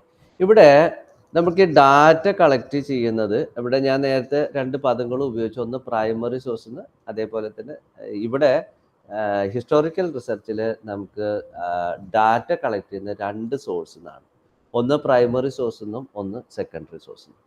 Primary source എന്ന് പറഞ്ഞു കഴിഞ്ഞാൽ പ്രൈമറി ആയിട്ട് ഫസ്റ്റ് ഹാൻഡ് ഇൻഫർമേഷനാണ് നമ്മൾ പ്രൈമറി സോഴ്സ് എന്ന് പറയുക. ഇപ്പോൾ ഫോർ എക്സാമ്പിൾ ഇപ്പോൾ നമ്മുടെ ജീവിച്ചിരിക്കുന്ന ഏതെങ്കിലും അറിയാം, ഇപ്പോൾ ഒരാൾ ജീവിച്ചിരിക്കുന്ന ഒരു വ്യക്തിയാണെന്ന് വിചാരിക്കും, ഒരു വളരെ വലിയ വ്യക്തിയാണ് അദ്ദേഹം, കുറേ എഡ്യൂക്കേഷൻ കോൺട്രിബ്യൂഷൻസ് ഒക്കെ നടത്തിയിട്ടുണ്ട്, പുതിയ സ്കൂളുകളൊക്കെ സ്ഥാപിച്ചിട്ടുണ്ട്, വിദ്യാഭ്യാസത്തെ കുറിച്ചിട്ട് കൂടുതലായിട്ട് പറയുന്നുണ്ട്. അപ്പോൾ അദ്ദേഹത്തിൻ്റെ അടുത്ത് നേരിട്ട് പോയിട്ട് നമ്മൾ ഡാറ്റ കളക്ട് ചെയ്താൽ അതൊരു ഫസ്റ്റ് ഹാൻഡ് ഇൻഫർമേഷനാണ്. ഓക്കെ.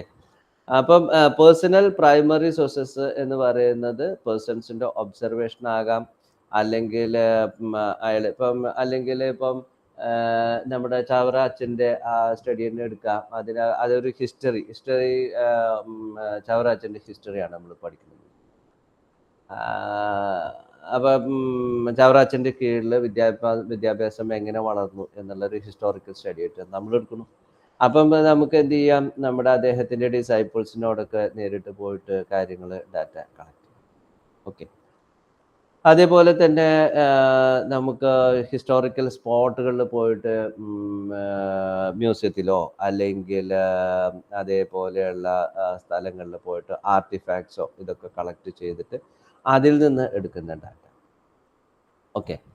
ദെൻ ഫിലിമുകൾ, വീഡിയോ ഫിലിം അല്ലെങ്കിൽ ഓഡിയോ വിഷ്വലായിട്ടുള്ള സംഗതികൾ, അതിൽ നിന്നൊക്കെ ഇതിനെയൊക്കെയാണ് നമ്മൾ സാധാരണഗതിയിൽ പ്രൈമറി സോഴ്സ്.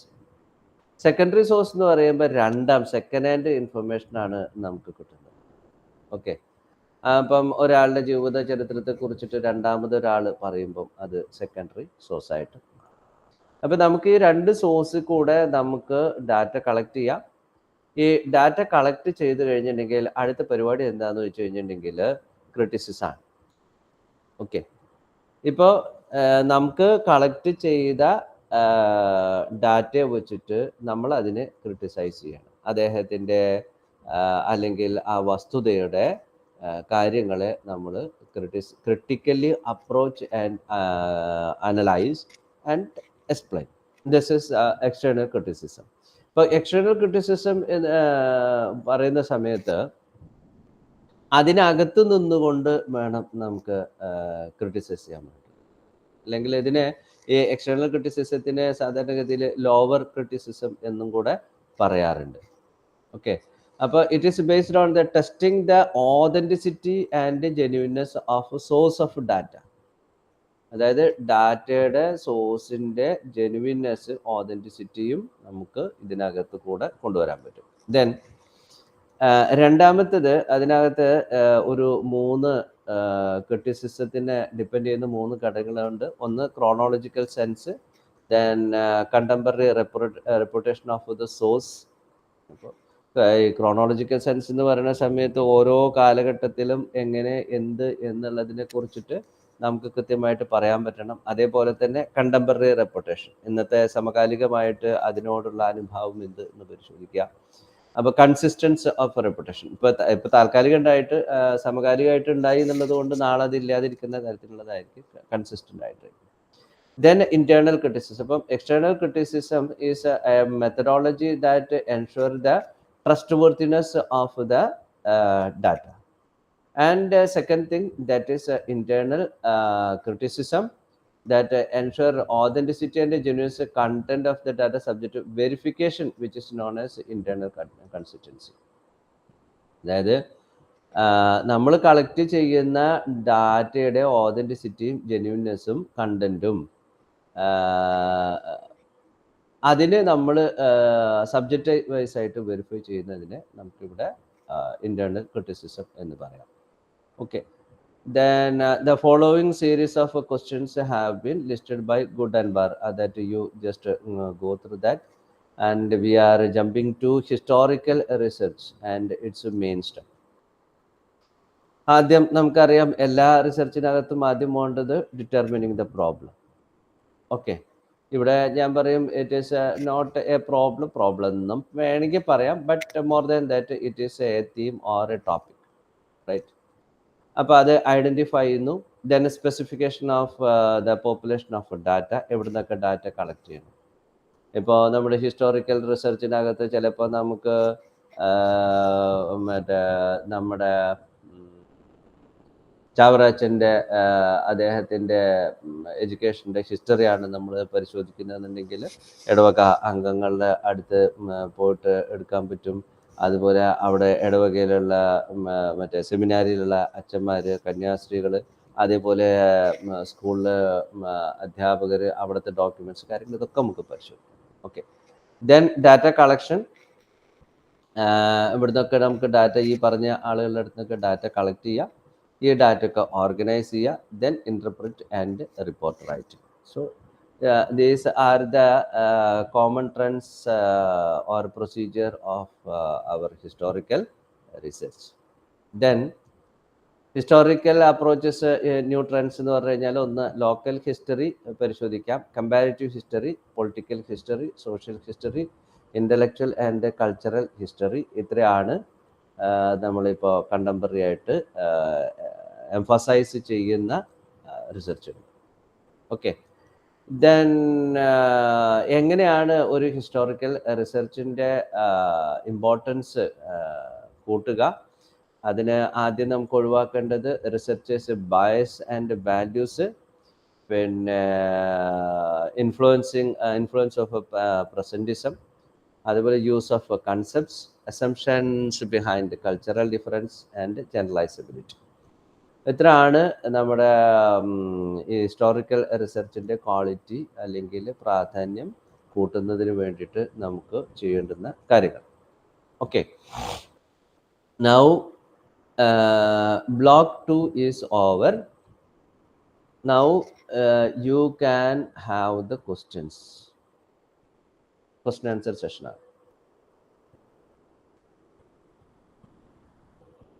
ഞാൻ എപ്പോഴും പറയുന്ന ഒരു കാര്യം, നമുക്ക് ലിമിറ്റഡ് ആയിട്ടുള്ള പീരീഡിനകത്ത് ഈ കാര്യങ്ങളൊന്നും ഡീറ്റെയിൽ ആയിട്ട് ഡിസ്കസ് ചെയ്യാൻ പറ്റില്ല. You have to cooperate with me, you have to go through the literature provided for your preparation. അത് വായിക്കുക, അത് വായിച്ചിട്ട് നിങ്ങൾ അതിൻ്റെ സംശയങ്ങളുമായിട്ട് വന്നു കഴിഞ്ഞാൽ അത് ഡിസ്കസ് ചെയ്ത് പോവുകയാണെങ്കിൽ ദാറ്റ്സ് ഗുഡ്.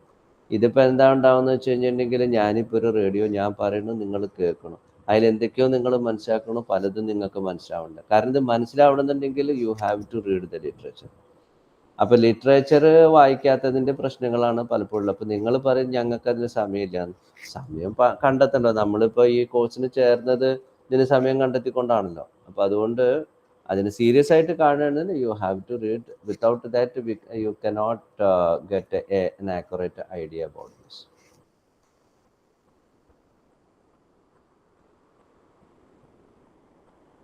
നമുക്ക് മൊത്തം ഇനി 3 ബ്ലോക്കും കൂടെ ഉണ്ട്. അപ്പോൾ 1ഉം 2ഉം കഴിഞ്ഞിട്ടുള്ളൂ. 3, 4, 5 3 ബ്ലോക്കും കൂടെ തീരാനുണ്ട്. ആ 3 ബ്ലോക്കുകളാണ് ഏറ്റവും പ്രധാനപ്പെട്ടുള്ള കാര്യങ്ങൾ. കാരണം എന്ന് വെച്ച് കഴിഞ്ഞാൽ ടൂൾ കൺസ്ട്രക്ഷൻ ഉണ്ട്, പിന്നെ അതേപോലെ തന്നെ മറ്റ് റിവ്യൂ ഓഫ് റിലേറ്റഡ് ലിറ്ററേച്ചർ മുതലായിട്ടുള്ള പ്രധാനപ്പെട്ട ഏരിയാസ് ഉണ്ട്. ആ ഏരിയാസ് ഡിസ്കസ് ചെയ്യാന്ന് പറഞ്ഞാൽ വളരെ ലിമിറ്റഡ് സമയത്തിനകത്ത് ചെയ്യേണ്ടതുണ്ട്. സോ ഇന്നത്തെ സെഷനിൽ ബന്ധപ്പെട്ട സംശയങ്ങൾ ഇപ്പോൾ ചോദിക്കാവുന്നതാണ്.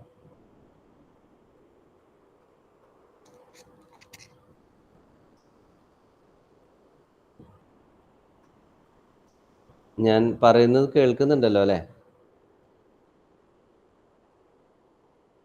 Hello, yes sir. am I audible to you? Yes sir, കേൾക്കുന്നുണ്ട്. കേൾക്കുന്നുണ്ട്. ഞാൻ അതല്ലെങ്കിൽ ഇത് നിങ്ങൾ പരീക്ഷയ്ക്ക് വേണ്ടിയിട്ട് നിങ്ങൾ വായിച്ചു നോക്കിയിട്ട് പോ. അതിൻ്റെ അപ്പുറത്ത് ഞാൻ നിങ്ങളോട് പറഞ്ഞൊരു കാര്യം ഉണ്ടായിരുന്നു. ഇതിനെ റിസർച്ച് എന്ന് പറയുന്നത് ഒരു ആക്ടിവിറ്റിയാണ്. ഇപ്പം നിങ്ങൾ ഇത് അവിയലാണ് ഉണ്ടാക്കാൻ ആഗ്രഹിക്കുന്നത് എങ്കിൽ ആ അവിയലിൻ്റെ എനിക്ക് ഞാൻ ചെയ്ത് നോക്കിയിട്ടുണ്ട്. ഞാൻ ചിലപ്പം ഈ യൂട്യൂബ് നോക്കിയിട്ട് അല്ലാന്നുണ്ടെങ്കിൽ നെറ്റിൽ നിന്ന് അത് പാചകം ചെയ്യാൻ വേണ്ടിയിട്ട് അതിൻ്റെ എന്തൊക്കെ സാധനങ്ങൾ വേണം അതൊക്കെ മേടിച്ച് ഒക്കെ സംഘടിപ്പിച്ച് വെക്കും. അത് കഴിഞ്ഞിട്ട് അതിൻ്റെ പ്രോസസ്സ്, ഈ പ്രോസസ്സിൽ പോണ സമയത്ത് പല സംശയങ്ങൾ വരിക നമുക്ക്. അതായത് ഇപ്പോൾ ആദ്യം വെള്ളുള്ളി ഇട്ടിട്ട് മൂപ്പിക്കണോ, അതോ ചുവന്നുള്ളി ഇടണോ, അതോ ഇഞ്ചി ഇടണോ, അതോ ഇപ്പോൾ ഇത് കടുക് ഇടണോ, അതോ കറിവേപ്പില ഇടണോ? ഇത് നമുക്ക് ഒരു തവണ ചെയ്ത് കഴിഞ്ഞാൽ വി ആർ ഹാപ്പി. അപ്പോൾ ഈ തിയറി നമുക്ക് എവിടെയാണ് എന്താണ് ചേർക്കേണ്ടത് എന്നുള്ളത് അതാത് സമയത്ത് നിർദ്ദേശം കിട്ടുകയാണെന്നുണ്ട്. ഇപ്പോൾ വീട്ടിൽ അമ്മ നമ്മളെ പഠിപ്പിച്ചു തരാണ്, മോളെ നീ സാമ്പാർ ഉണ്ടാക്കേണ്ടത് ഇങ്ങനെയാണ്. അപ്പോൾ സാമ്പാർ ഉണ്ടാക്കാൻ ഇന്ന കാര്യങ്ങൾ ഇന്ന സ്റ്റെപ്പ് ബൈ സ്റ്റെപ്പായിട്ട് ഇന്ന കാര്യങ്ങൾ ചെയ്യണം, ഇന്ന കാര്യം ചെയ്യണം എന്ന് നമുക്ക് കൃത്യമായിട്ട് കിട്ടിക്കഴിഞ്ഞാൽ വി ആർ ഹാപ്പി. പിന്നെ നിങ്ങൾക്ക് ഈ ഇത് സാമ്പാർ ഉണ്ടാക്കാൻ എല്ലാ ദിവസവും അമ്മ കൂടെ നിൽക്കേണ്ട ആവശ്യമുണ്ടോ? ഇല്ല. ആ തിയറി നിങ്ങൾക്ക് അറിയാലോ.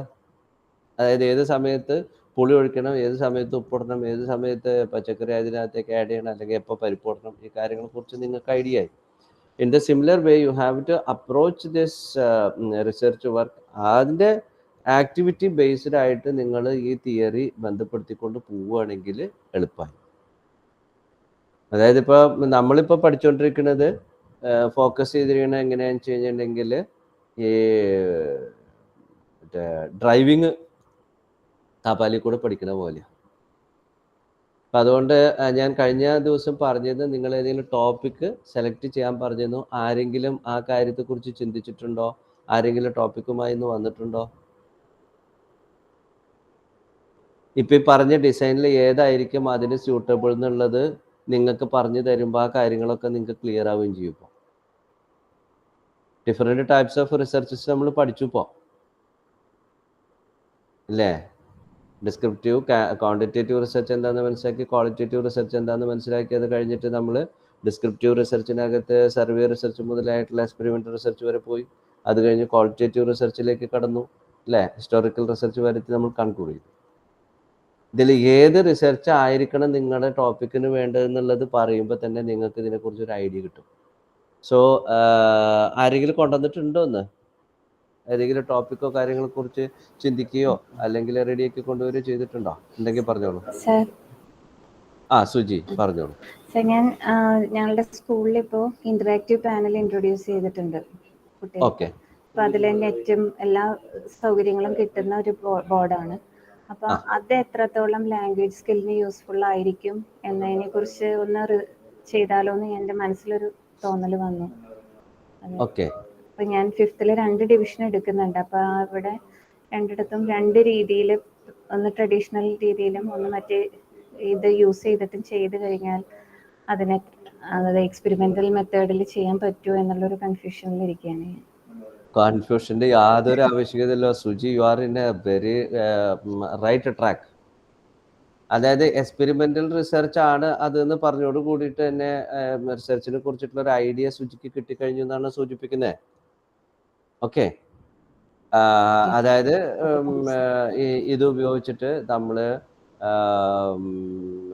കുട്ടികളുടെ ലേണിംഗ് അച്ചീവ്മെന്റിന്റെ ലെവല് നമ്മൾ പ്രീ ടെസ്റ്റ് നടത്തുന്നു. 2 ഗ്രൂപ്പ് ഉണ്ടാക്കണം. ഒന്ന് ഇന്ററാക്റ്റീവ് പാനൽ ഉപയോഗിച്ച് പഠിപ്പിക്കുന്നു, രണ്ടാമത്തെ ഗ്രൂപ്പിന് അതില്ലാണ്ട് പഠിപ്പിക്കുന്നു. അവരുടെ ലേണിംഗ് സ്കിൽസ് അല്ലേ ചോദിച്ചത്, അതായത് ലാംഗ്വേജ് അക്വിസിഷൻ സ്കിൽസോ എന്തായിരുന്നു സുജി? ലാംഗ്വേജ് അക്വിസിഷൻ സ്കിൽസ് നമ്മൾ അതിന് വേണ്ടിയിട്ടൊരു പ്രത്യേക പാക്കേജ് പോലെ തയ്യാറാക്കിയ ലെസൺ പ്ലാൻ വെച്ചിട്ട് നമ്മൾ അത് പഠിപ്പിച്ചിട്ട് ഇതിൻ്റെ പോസ്റ്റ് ടെസ്റ്റ് നടത്തുന്നു. എന്നിട്ട് അതിൻ്റെ പ്രീ ടെസ്റ്റിൻ്റെയും പോസ്റ്റ് ടെസ്റ്റിൻ്റെയും 2 ഗ്രൂപ്പിലുമുള്ള വ്യത്യാസം എന്താണെന്ന് പറയുന്നു. വളരെ simple experimental research. You got the idea of research ഡിസൈനും കിട്ടിക്കഴിഞ്ഞു അല്ലേ? അപ്പൊ ഇനിയിപ്പോ ഇല്ല വരട്ടെ. ഇപ്പൊ റിസർച്ച് ടൈപ്പ് മനസ്സിലാക്കി അല്ലെ? അതിലിപ്പോ നമ്മള് പലതരത്തിലുള്ള എക്സ്പെരിമെന്റൽ റിസർച്ച് ഡിസൈൻസ് കണ്ടു അല്ലേ? അതിൽ ഏത് എക്സ്പെരിമെന്റൽ റിസർച്ച് ഡിസൈൻ ആണെന്നുള്ളതൊന്ന് സ്പെസിഫിക് ആക്കിയാൽ നന്നായി. അപ്പൊ അതിനെ കുറിച്ചുള്ള ഐഡിയ കിട്ടിയെന്നായി. ഒരു ഇതാണ് എന്റെ മനസ്സിൽ. Pre test post test single design ആണോ? അതാണ് ഞാൻ ഉദ്ദേശിച്ചത്. Single design. അപ്പൊ ഒരൊറ്റ ഗ്രൂപ്പ് ഡിസൈൻ അല്ല, സിംഗിൾ ഗ്രൂപ്പ് ആണോ ഡബിൾ ഗ്രൂപ്പ് ആണോ എങ്ങനെയാണ്? ഏതായിരിക്കും നമ്മുടെ ഇതിന് ഏറ്റവും സ്യൂട്ടബിൾ ആയിട്ടുള്ള? ഞാൻ ഉദ്ദേശിച്ചത് ട്രൂ എക്സ്പെരിമെന്റൽ ഡിസൈനിലെ pre test post test control group design ആണ് കുറച്ചുകൂടി നല്ലതെന്ന് എനിക്ക് തോന്നുന്നു. വെരി ഗുഡ്, മിടുക്കി ഗുഡ്. ഓക്കെ, പിന്നെ മറ്റുള്ളവർ അതേപോലെ പറഞ്ഞു കഴിഞ്ഞിട്ടുണ്ടെങ്കിൽ നമുക്ക് ടൈപ്പ് ഓഫ് റിസർച്ചിനെ കുറിച്ച് ഒരു ഐഡിയ നമുക്ക് ഇനി ഉണ്ടാക്കിയെടുക്കാൻ പറ്റും. വേറെ ആരെങ്കിലും ടോപ്പിക് കൊണ്ടുവന്നിട്ടുണ്ടോ?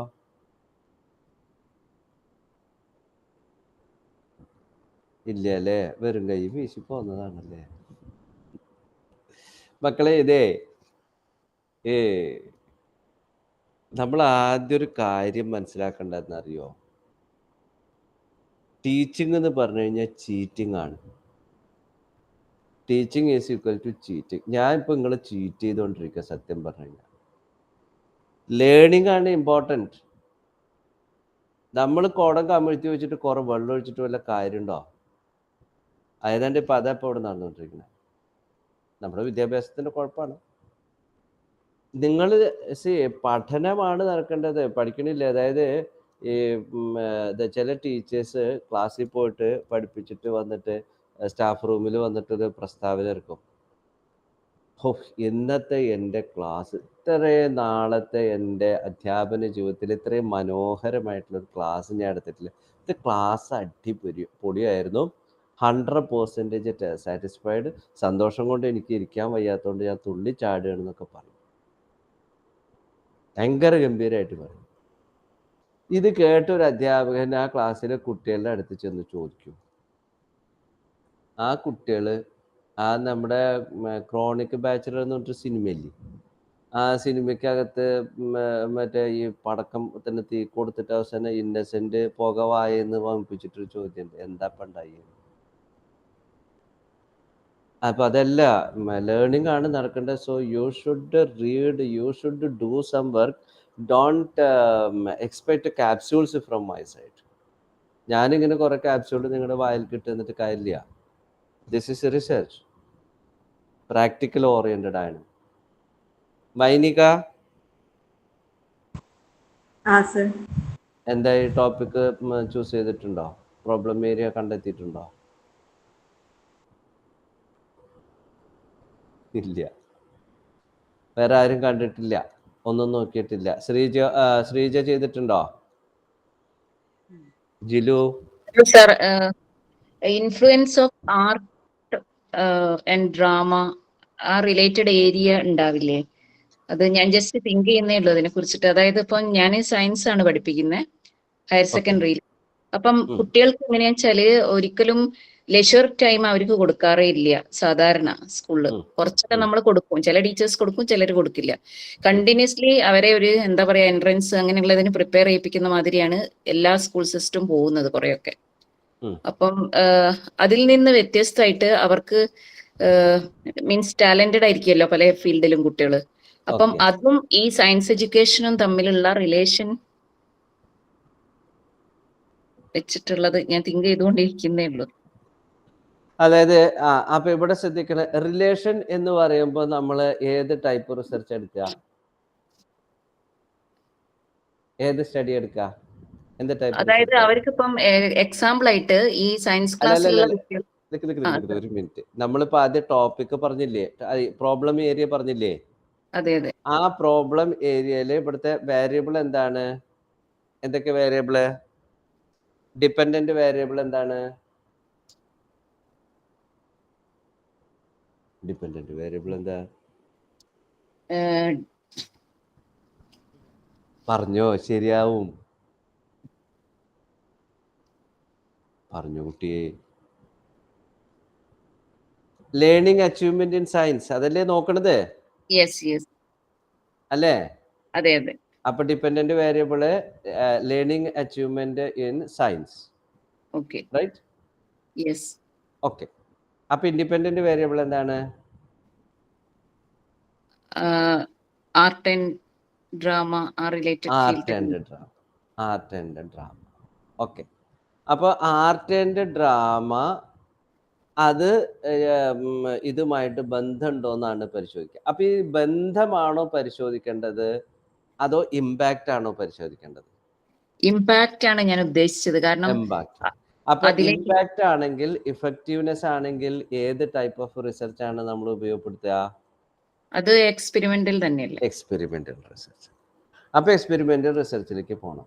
അപ്പോൾ ഇൻഫ്ലുവൻസ് അല്ലെങ്കിൽ ഇമ്പാക്റ്റ് അല്ല effectiveness of theatre elements in the learning achievements of science. Science clear ആയി അതെ അല്ലേ? അതെ. അപ്പൊ അതിന് എക്സ്പെരിമെന്റൽ റിസർച്ച് ആയിരിക്കും ഏറ്റവും കൂടുതൽ സഹായകമാക്കുക. അല്ല അതെ. നമുക്ക് വേറെ രീതിയിൽ പരിശോധിക്കാം. അതായത് ലേണിംഗ് അച്ചീവ്മെന്റ് ഉയർത്തുന്നതിന് ആർട്ട് ആൻഡ് ഡ്രാമ സയൻസിൽ ഇൻകൾക്കേറ്റ് ചെയ്യും. സഹായിക്കുന്നുണ്ടോ, ആ സ്വാധീനിക്കുന്നുണ്ടോ? ഓക്കെ. സ്വാധീനിക്കുന്നതല്ല, ഇൻഫ്ലുവൻസ് ചെയ്യുന്നുണ്ടോ, റിലേഷൻഷിപ്പ് ഉണ്ടോ? ഓക്കെ. അപ്പൊ അതെന്തായി? എന്ത് സ്റ്റഡി ആവും അപ്പോ? അപ്പൊ എന്ത് സ്റ്റഡി ആവും?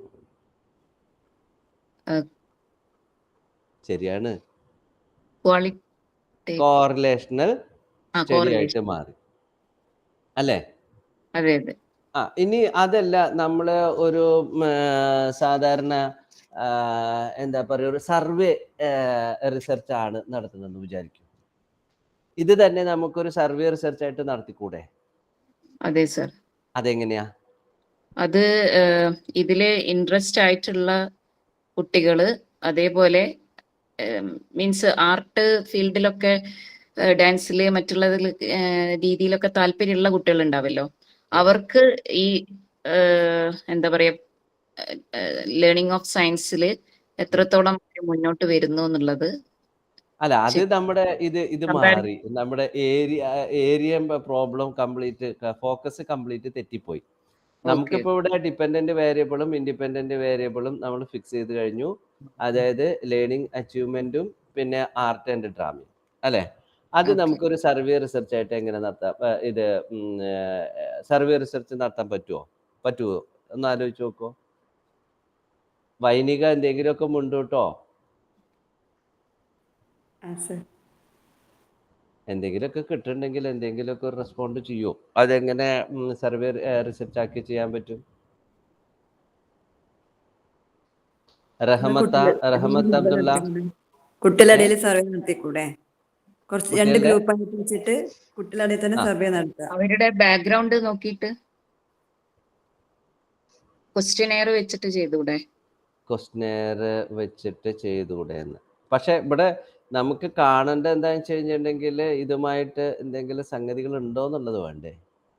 അവിടെ നമുക്ക് ചെയ്യാവുന്ന കാര്യം എന്താണെന്ന് വെച്ച് കഴിഞ്ഞിട്ടുണ്ടെങ്കിൽ ഈ ആർട്ട് ആൻഡ് ഡ്രാമ ഇൻ്റഗ്രേറ്റ് ചെയ്തിട്ട് സയൻസ് പഠിപ്പിക്കുന്ന ടീച്ചേഴ്സ് ആ അവരുടെ അടുത്ത് ഡാറ്റ കളക്ട് ചെയ്യും. ആ യെസ് അതേപോലെ ഇത് പഠിപ്പിച്ചിട്ട് ഇത് ക്ലാസ്സുകളിൽ ഇരുന്ന കുട്ടികൾ അവരുടെ അടുത്ത് നിന്നൊക്കെ ഡാറ്റ കളക്ട് ചെയ്തിട്ട് നമുക്കൊരു സർവേ റിസർച്ച് നടത്താം ഒരു ക്വസ്റ്റനർ ഉപയോഗിച്ചിട്ട്, അതെ അതെ അല്ലേ? യെസ് അപ്പൊ അപ്പം you are getting an idea of the research methodology, right? Very good. പിന്നെ ആരെങ്കിലും ടോപ്പിക്കും കൊണ്ടുവന്നിട്ടുണ്ടോ? ആ സർ, ആ ടോപ്പിക് ഉണ്ട്. പറയൂ. വൈനിക പറയൂ. ഞാൻ അന്ന് ജസ്റ്റ് സ്റ്റാർട്ട് ചെയ്ത് തന്നെയായിരുന്നു. അത് നമ്മൾ കൊറോണ ടൈമിൽ എന്തുകൊണ്ട് കുട്ടികൾ ഫോൺ അഡിക്റ്റഡ് ആയി എന്നുള്ളത് കഴിഞ്ഞ ദിവസം ഇത് സൂചിപ്പിച്ചിരുന്നു അല്ലേ? ആലോചിച്ചുകൊണ്ടിരിക്കുന്ന കാര്യമുണ്ട്. അതൊരു സൈക്കോളജിക്കൽ തോന്നുന്നുണ്ട്. അതെ, ഇത് എന്തുകൊണ്ട് നമ്മൾ കുട്ടികള് തുടങ്ങി വെച്ചായിരുന്നു ഇതിന്റെ ഡിസ്കഷൻ. എന്തുകൊണ്ട് കുട്ടികൾ ഫോൺ അഡിക്റ്റഡ് ആയി എന്ന് ഒരു ക്വസ്റ്റ്യൻ എടുത്തോടെ? എന്തുകൊണ്ട് ഫോണ് അഡിക്റ്റഡ് ആയി എന്ന് പറഞ്ഞു കഴിഞ്ഞാൽ അതിനൊരു റിസർച്ച് സ്കോപ്പ് ഉണ്ടോ മോളെ? കാരണം അതിപ്പോൾ എല്ലാവർക്കും പറയാം, കോവിഡ് ആയതുകൊണ്ട് കുട്ടികൾക്ക് വേറെ പണിയൊന്നുമില്ല, വീട്ടിലിരുന്നു. പിന്നെ തന്നെയല്ല, മറ്റുള്ളവരുമായിട്ട് ഇൻട്രാക്ട് ചെയ്യാൻ ആകെയുള്ള ഒരു ഉപാധി ഈ മീഡിയ ആയിരുന്നു എന്നുള്ളത് കൊണ്ട് അതിൻ്റെ ഒരു റിസർച്ച് സ്കോപ്പ്, റിസർച്ച് വാല്യൂ ഇല്ല അതിനകത്ത്. ഉണ്ടോ? ഇതിപ്പോൾ നമ്മൾ ജനറലൈസായിട്ട് നമുക്ക് ആർക്കും പറഞ്ഞൂടെ? അതിപ്പോൾ എന്തുട്ടാ ഇപ്പം ഇത് കുട്ടികൾ എന്തുകൊണ്ട് ഫോൺ അഡിക്റ്റഡ് ആയി കോവിഡ് കഴിഞ്ഞപ്പോഴേക്ക്? കാരണം കോവിഡ് കാലഘട്ടത്തിൽ അവർക്ക് അത് മാത്രമേ ഉണ്ടായിരുന്നുള്ളൂ. അവർക്ക് പുറത്തു പോകാനോ സംസാരിക്കാനോ ഒരു സൗകര്യം ഉണ്ടായിരുന്നില്ല. വീട്ടിനകത്ത് അടച്ചു പൂട്ടിയിരിക്കുകയായിരുന്നു. അപ്പോൾ പിന്നെ ഇതായിരുന്നു, സോഷ്യൽ മീഡിയയും ഫോണും മാത്രമായിരുന്നു ആകെ ഉണ്ടായിരുന്നത്. അത് ക്ലിയർ കട്ടാണ്. കുട്ടികൾ വിടുന്നില്ലല്ലോ അതിന്. ഏ അത് കഴിഞ്ഞിട്ടും കുട്ടികൾ അത് ഒഴിവാക്കാൻ പറ്റുന്നില്ലല്ലോ അവർക്ക് ഇപ്പോഴും. അത് കണ്ടീഷൻഡ് ആയതുകൊണ്ടല്ലേ. ഇത് കണ്ടീഷനിങ് എന്നുള്ള ഒരു സാധനം നമുക്ക് എല്ലാവർക്കും ഉണ്ടല്ലോ ജീവിതത്തിൽ. അതിൽ റിസർച്ച് സ്കോപ്പ് ഇല്ല അവിടെ. വേറൊരു രീതിയിൽ അത് സംഗതി പ്രോബ്ലം ഏരിയ ഇസ് ഗുഡ്. അത് വേറെ ഒന്നും കൂടെ ചിന്തിച്ച് നോക്കൂ. ഞാൻ പറയുന്നതിനേക്കാൾ കൂടുതൽ നിങ്ങൾ ചിന്തിക്കൂ. റിസർച്ച് സ്കോപ്പ് എങ്ങനെ കൈവരും ആ ഒരു പ്രോബ്ലത്തിനകത്ത്. കഴിഞ്ഞ ദിവസത്തെ ആ ഒരു പ്രോബ്ലം എടുത്താൽ അതിലായില്ലേ സാറേ? സോഷ്യൽ കമ്മിറ്റ്മെന്റുമായിട്ട് ഇതിനെ യോജിപ്പിച്ചുകൊണ്ടായിരുന്നല്ലോ കഴിഞ്ഞ ദിവസം ക്വസ്റ്റ്യൻ വന്നേ. അല്ല, അതെ, വൈനികയാണല്ലോ പ്രശ്നക്കാരി. അപ്പൊ വൈനിക എന്നെ പറയട്ടെ.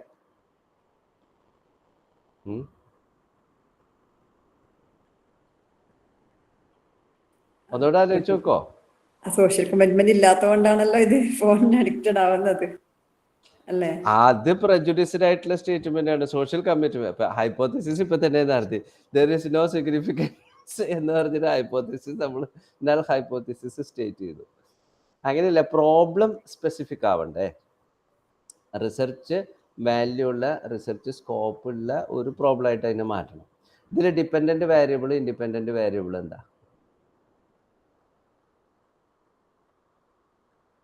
അതാദ്യം സ്റ്റേറ്റ് ചെയ്യും.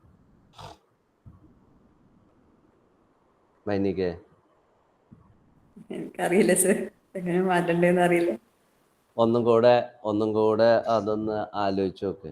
നമുക്ക് ഈ ഇൻഡ്യൂഷൻ എന്ന് പറഞ്ഞൊരു സാധനമുണ്ട്. നമ്മളിങ്ങനെ ഒരു കാര്യത്തെ കുറിച്ചിട്ട് ഇങ്ങനെ നിരന്തരം ആലോചിക്കുന്ന സമയത്ത് ഇങ്ങനെ പെട്ടെന്ന് നമുക്ക് എനിക്ക് അങ്ങനെ ഇൻഡ്യൂഷൻ ഉണ്ടാവും. ഞാൻ കൂടുതൽ ആലോചിക്കുന്ന കാര്യങ്ങൾ എനിക്ക് മിക്കവാറും കാലത്ത് എനിക്ക് കുളിക്കുന്ന സമയത്ത്, തലയിൽ വെള്ളം ഒഴിക്കുന്ന സമയത്ത്, തല തണുക്കണോണ്ടോന്ന് അറിയില്ല, I will get an induction about that. അപ്പോൾ ആലോചിച്ച് നോക്കൂ, you will get it, right? അപ്പം അടുത്ത ക്ലാസ്സിലേക്ക് അത് പറയാം. പിന്നെ ബാക്കി ആരെങ്കിലും എന്തെങ്കിലും റെഡി ആയിട്ടുണ്ടോ? സാറേ, എനിക്ക് തോന്നിയൊരു പ്രോബ്ലം, ഞാൻ മുതിർന്ന കുട്ടികളെയാണ് പഠിപ്പിക്കുന്നത്, അതുകൊണ്ടാണോന്ന് അറിയില്ല. DLED സ്റ്റുഡൻസില് അവര് 24-25 വയസ്സൊക്കെയുള്ള കുട്ടികളാണ്. അപ്പൊ അവർക്ക് അതിലൊരു കുട്ടി വല്ലാതെ എന്താ പറയാ, കുട്ടിക്ക് കഴിഞ്ഞു പോകാൻ വല്ലാത്ത ബുദ്ധിമുട്ട്. അവന് എന്തെങ്കിലും ജോലി ചെയ്യാതെ പഠിക്കാൻ കഴിയില്ല. അപ്പൊ നമ്മുടെ ഇന്നത്തെ എഡ്യൂക്കേഷൻ കുട്ടികളെ ഒരു ഏൺ വൈൽ ലേണിംഗ് എന്നതിന് പര്യാപ്തമാണോ എന്നുള്ളതാണ് മനസ്സിൽ വന്നത്. ഡിപെൻഡന്റ് വേരിയബിളും ഇൻഡിപെൻഡന്റ് വേരിയബിളും പറയും.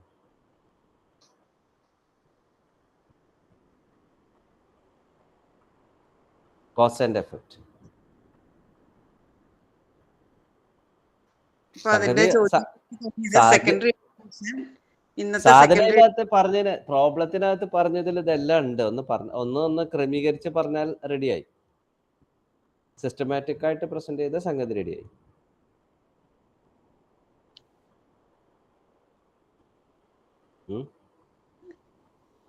whether today's education is sufficient for a student to earn while learning എന്നതിലേക്കാണ് ചോദ്യം പോകുന്നത്. റിസർച്ച് ക്വസ്റ്റ്യൻ ആയില്ല.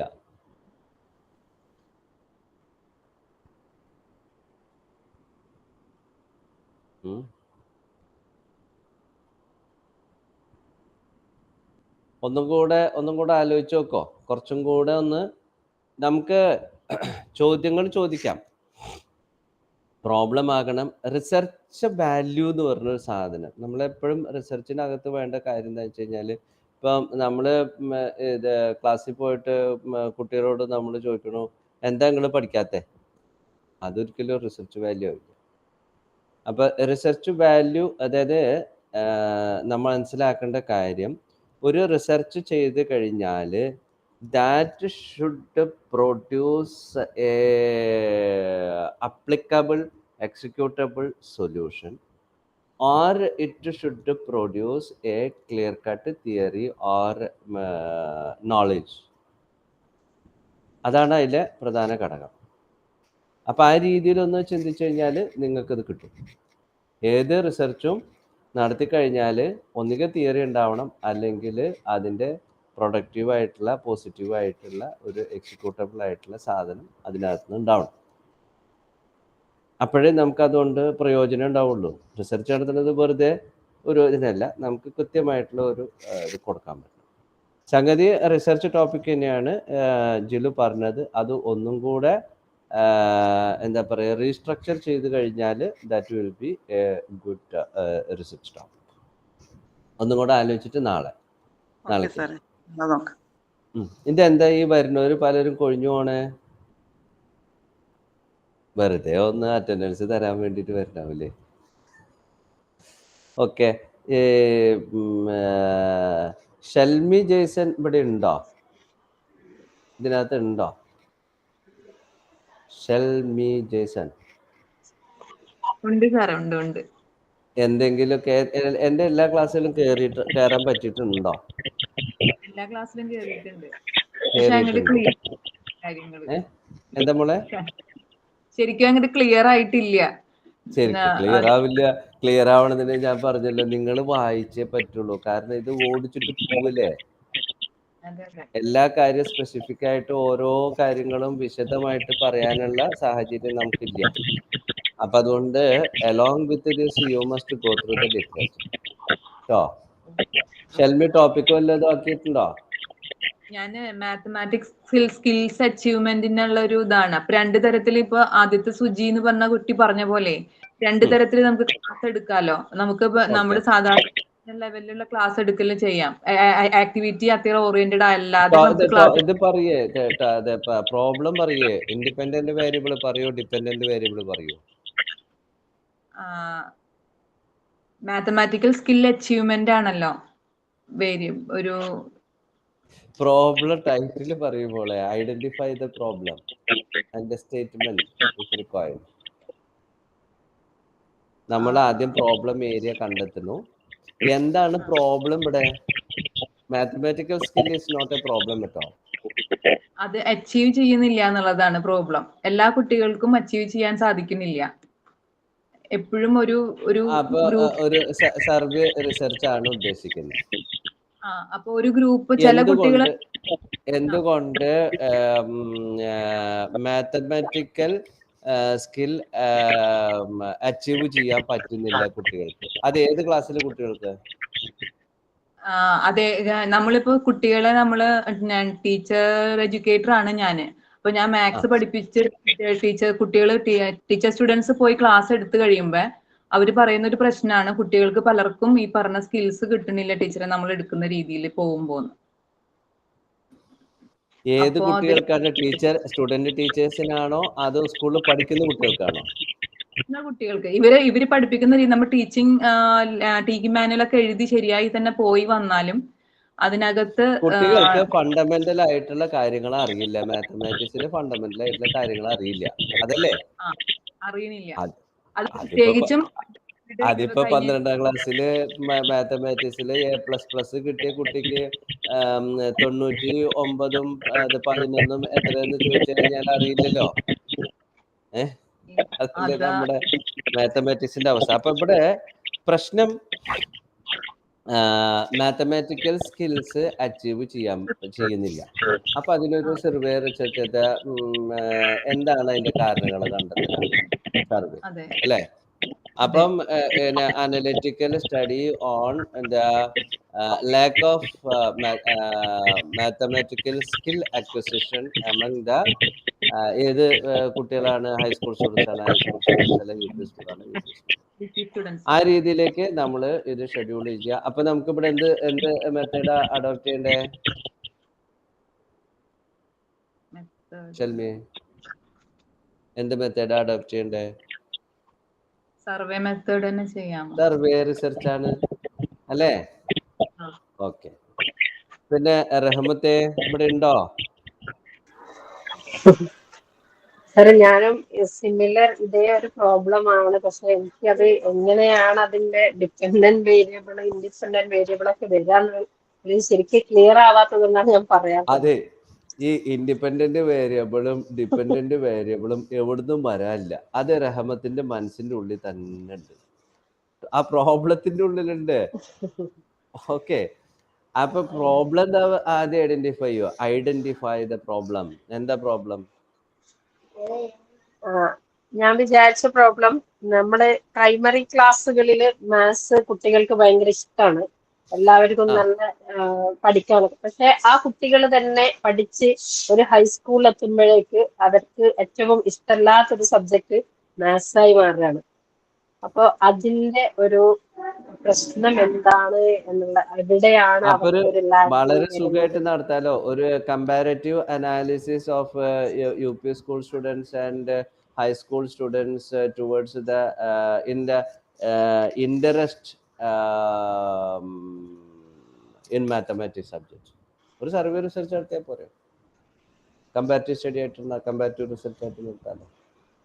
സാർ, അപ്പോ നമ്മള് സർവേ റിസർച്ച് ഒക്കെ നടത്തുമ്പോൾ നമ്മുടെ കുട്ടികളോട് ഇങ്ങനെ ചോദിച്ചിട്ടല്ലേ കാര്യങ്ങൾ, അപ്പം നമ്മൾ എടുക്കുന്ന അല്ലെങ്കിൽ നമ്മൾ സെലക്ട് ചെയ്യുന്ന ഡാറ്റയെ അനുസരിച്ച് ഇവിടെ ഇപ്പൊ ഞാൻ റഹ്മത്തിനോട് പറഞ്ഞത് എന്ത് ടൈപ്പ് റിസർച്ച് ആണ്?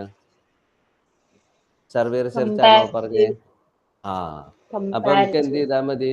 കുട്ടികളുടെ ഇൻട്രസ്റ്റ് പരിശോധിക്കുക, കുട്ടികളുടെ ലേണിംഗ് അച്ചീവ്മെന്റ് പരിശോധിക്കുക, അല്ലെങ്കിൽ മാത്തമാറ്റിക്കൽ സ്കില്ല് പരിശോധിക്കുക, അതിനെ കമ്പയർ ചെയ്ത് പറയുക.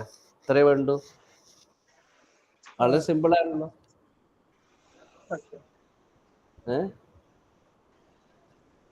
ഓക്കെ, അപ്പൊ എനിക്കൊരു കാര്യം മനസ്സിലായി, ഏകദേശം മറ്റേ മെത്തഡോളജിയെ കുറിച്ചിട്ടൊക്കെ നിങ്ങൾക്ക് കിട്ടുന്നുണ്ട്. പിന്നെ ഇപ്പൊ നിങ്ങളുടെ ഒരു പേടി എന്താണെന്ന് വെച്ച് കഴിഞ്ഞാല് ഈ പരീക്ഷയ്ക്ക് പോയിട്ട് എന്ത് എഴുതും, ഇതൊന്നും ഈ ലിറ്ററേച്ചറൊന്നും ഞങ്ങൾക്ക് അങ്ങനെ പിൻ പോയിന്റഡ് ആയിട്ട് മനസ്സിലാവും. അത് 1-2 ആവർത്തി വായിക്കുക. പിന്നെ ഞാൻ നിങ്ങൾക്ക് എൻ്റെ ഇമെയിൽ ID തന്നിട്ടുണ്ട്. ആ ഇമെയിൽ IDയിൽ if you have any queries you send to me. Okay, അപ്പൊ നാളെ ഒരു 6:10 ആകുമ്പോഴേക്കും നമുക്ക് തുടങ്ങാം കേട്ടോ. ഇന്ന് നിർത്തുകയല്ലേ? എന്തായാലും ഒന്നും മിണ്ടാത്തെ? Okay, bye. Good evening, good night.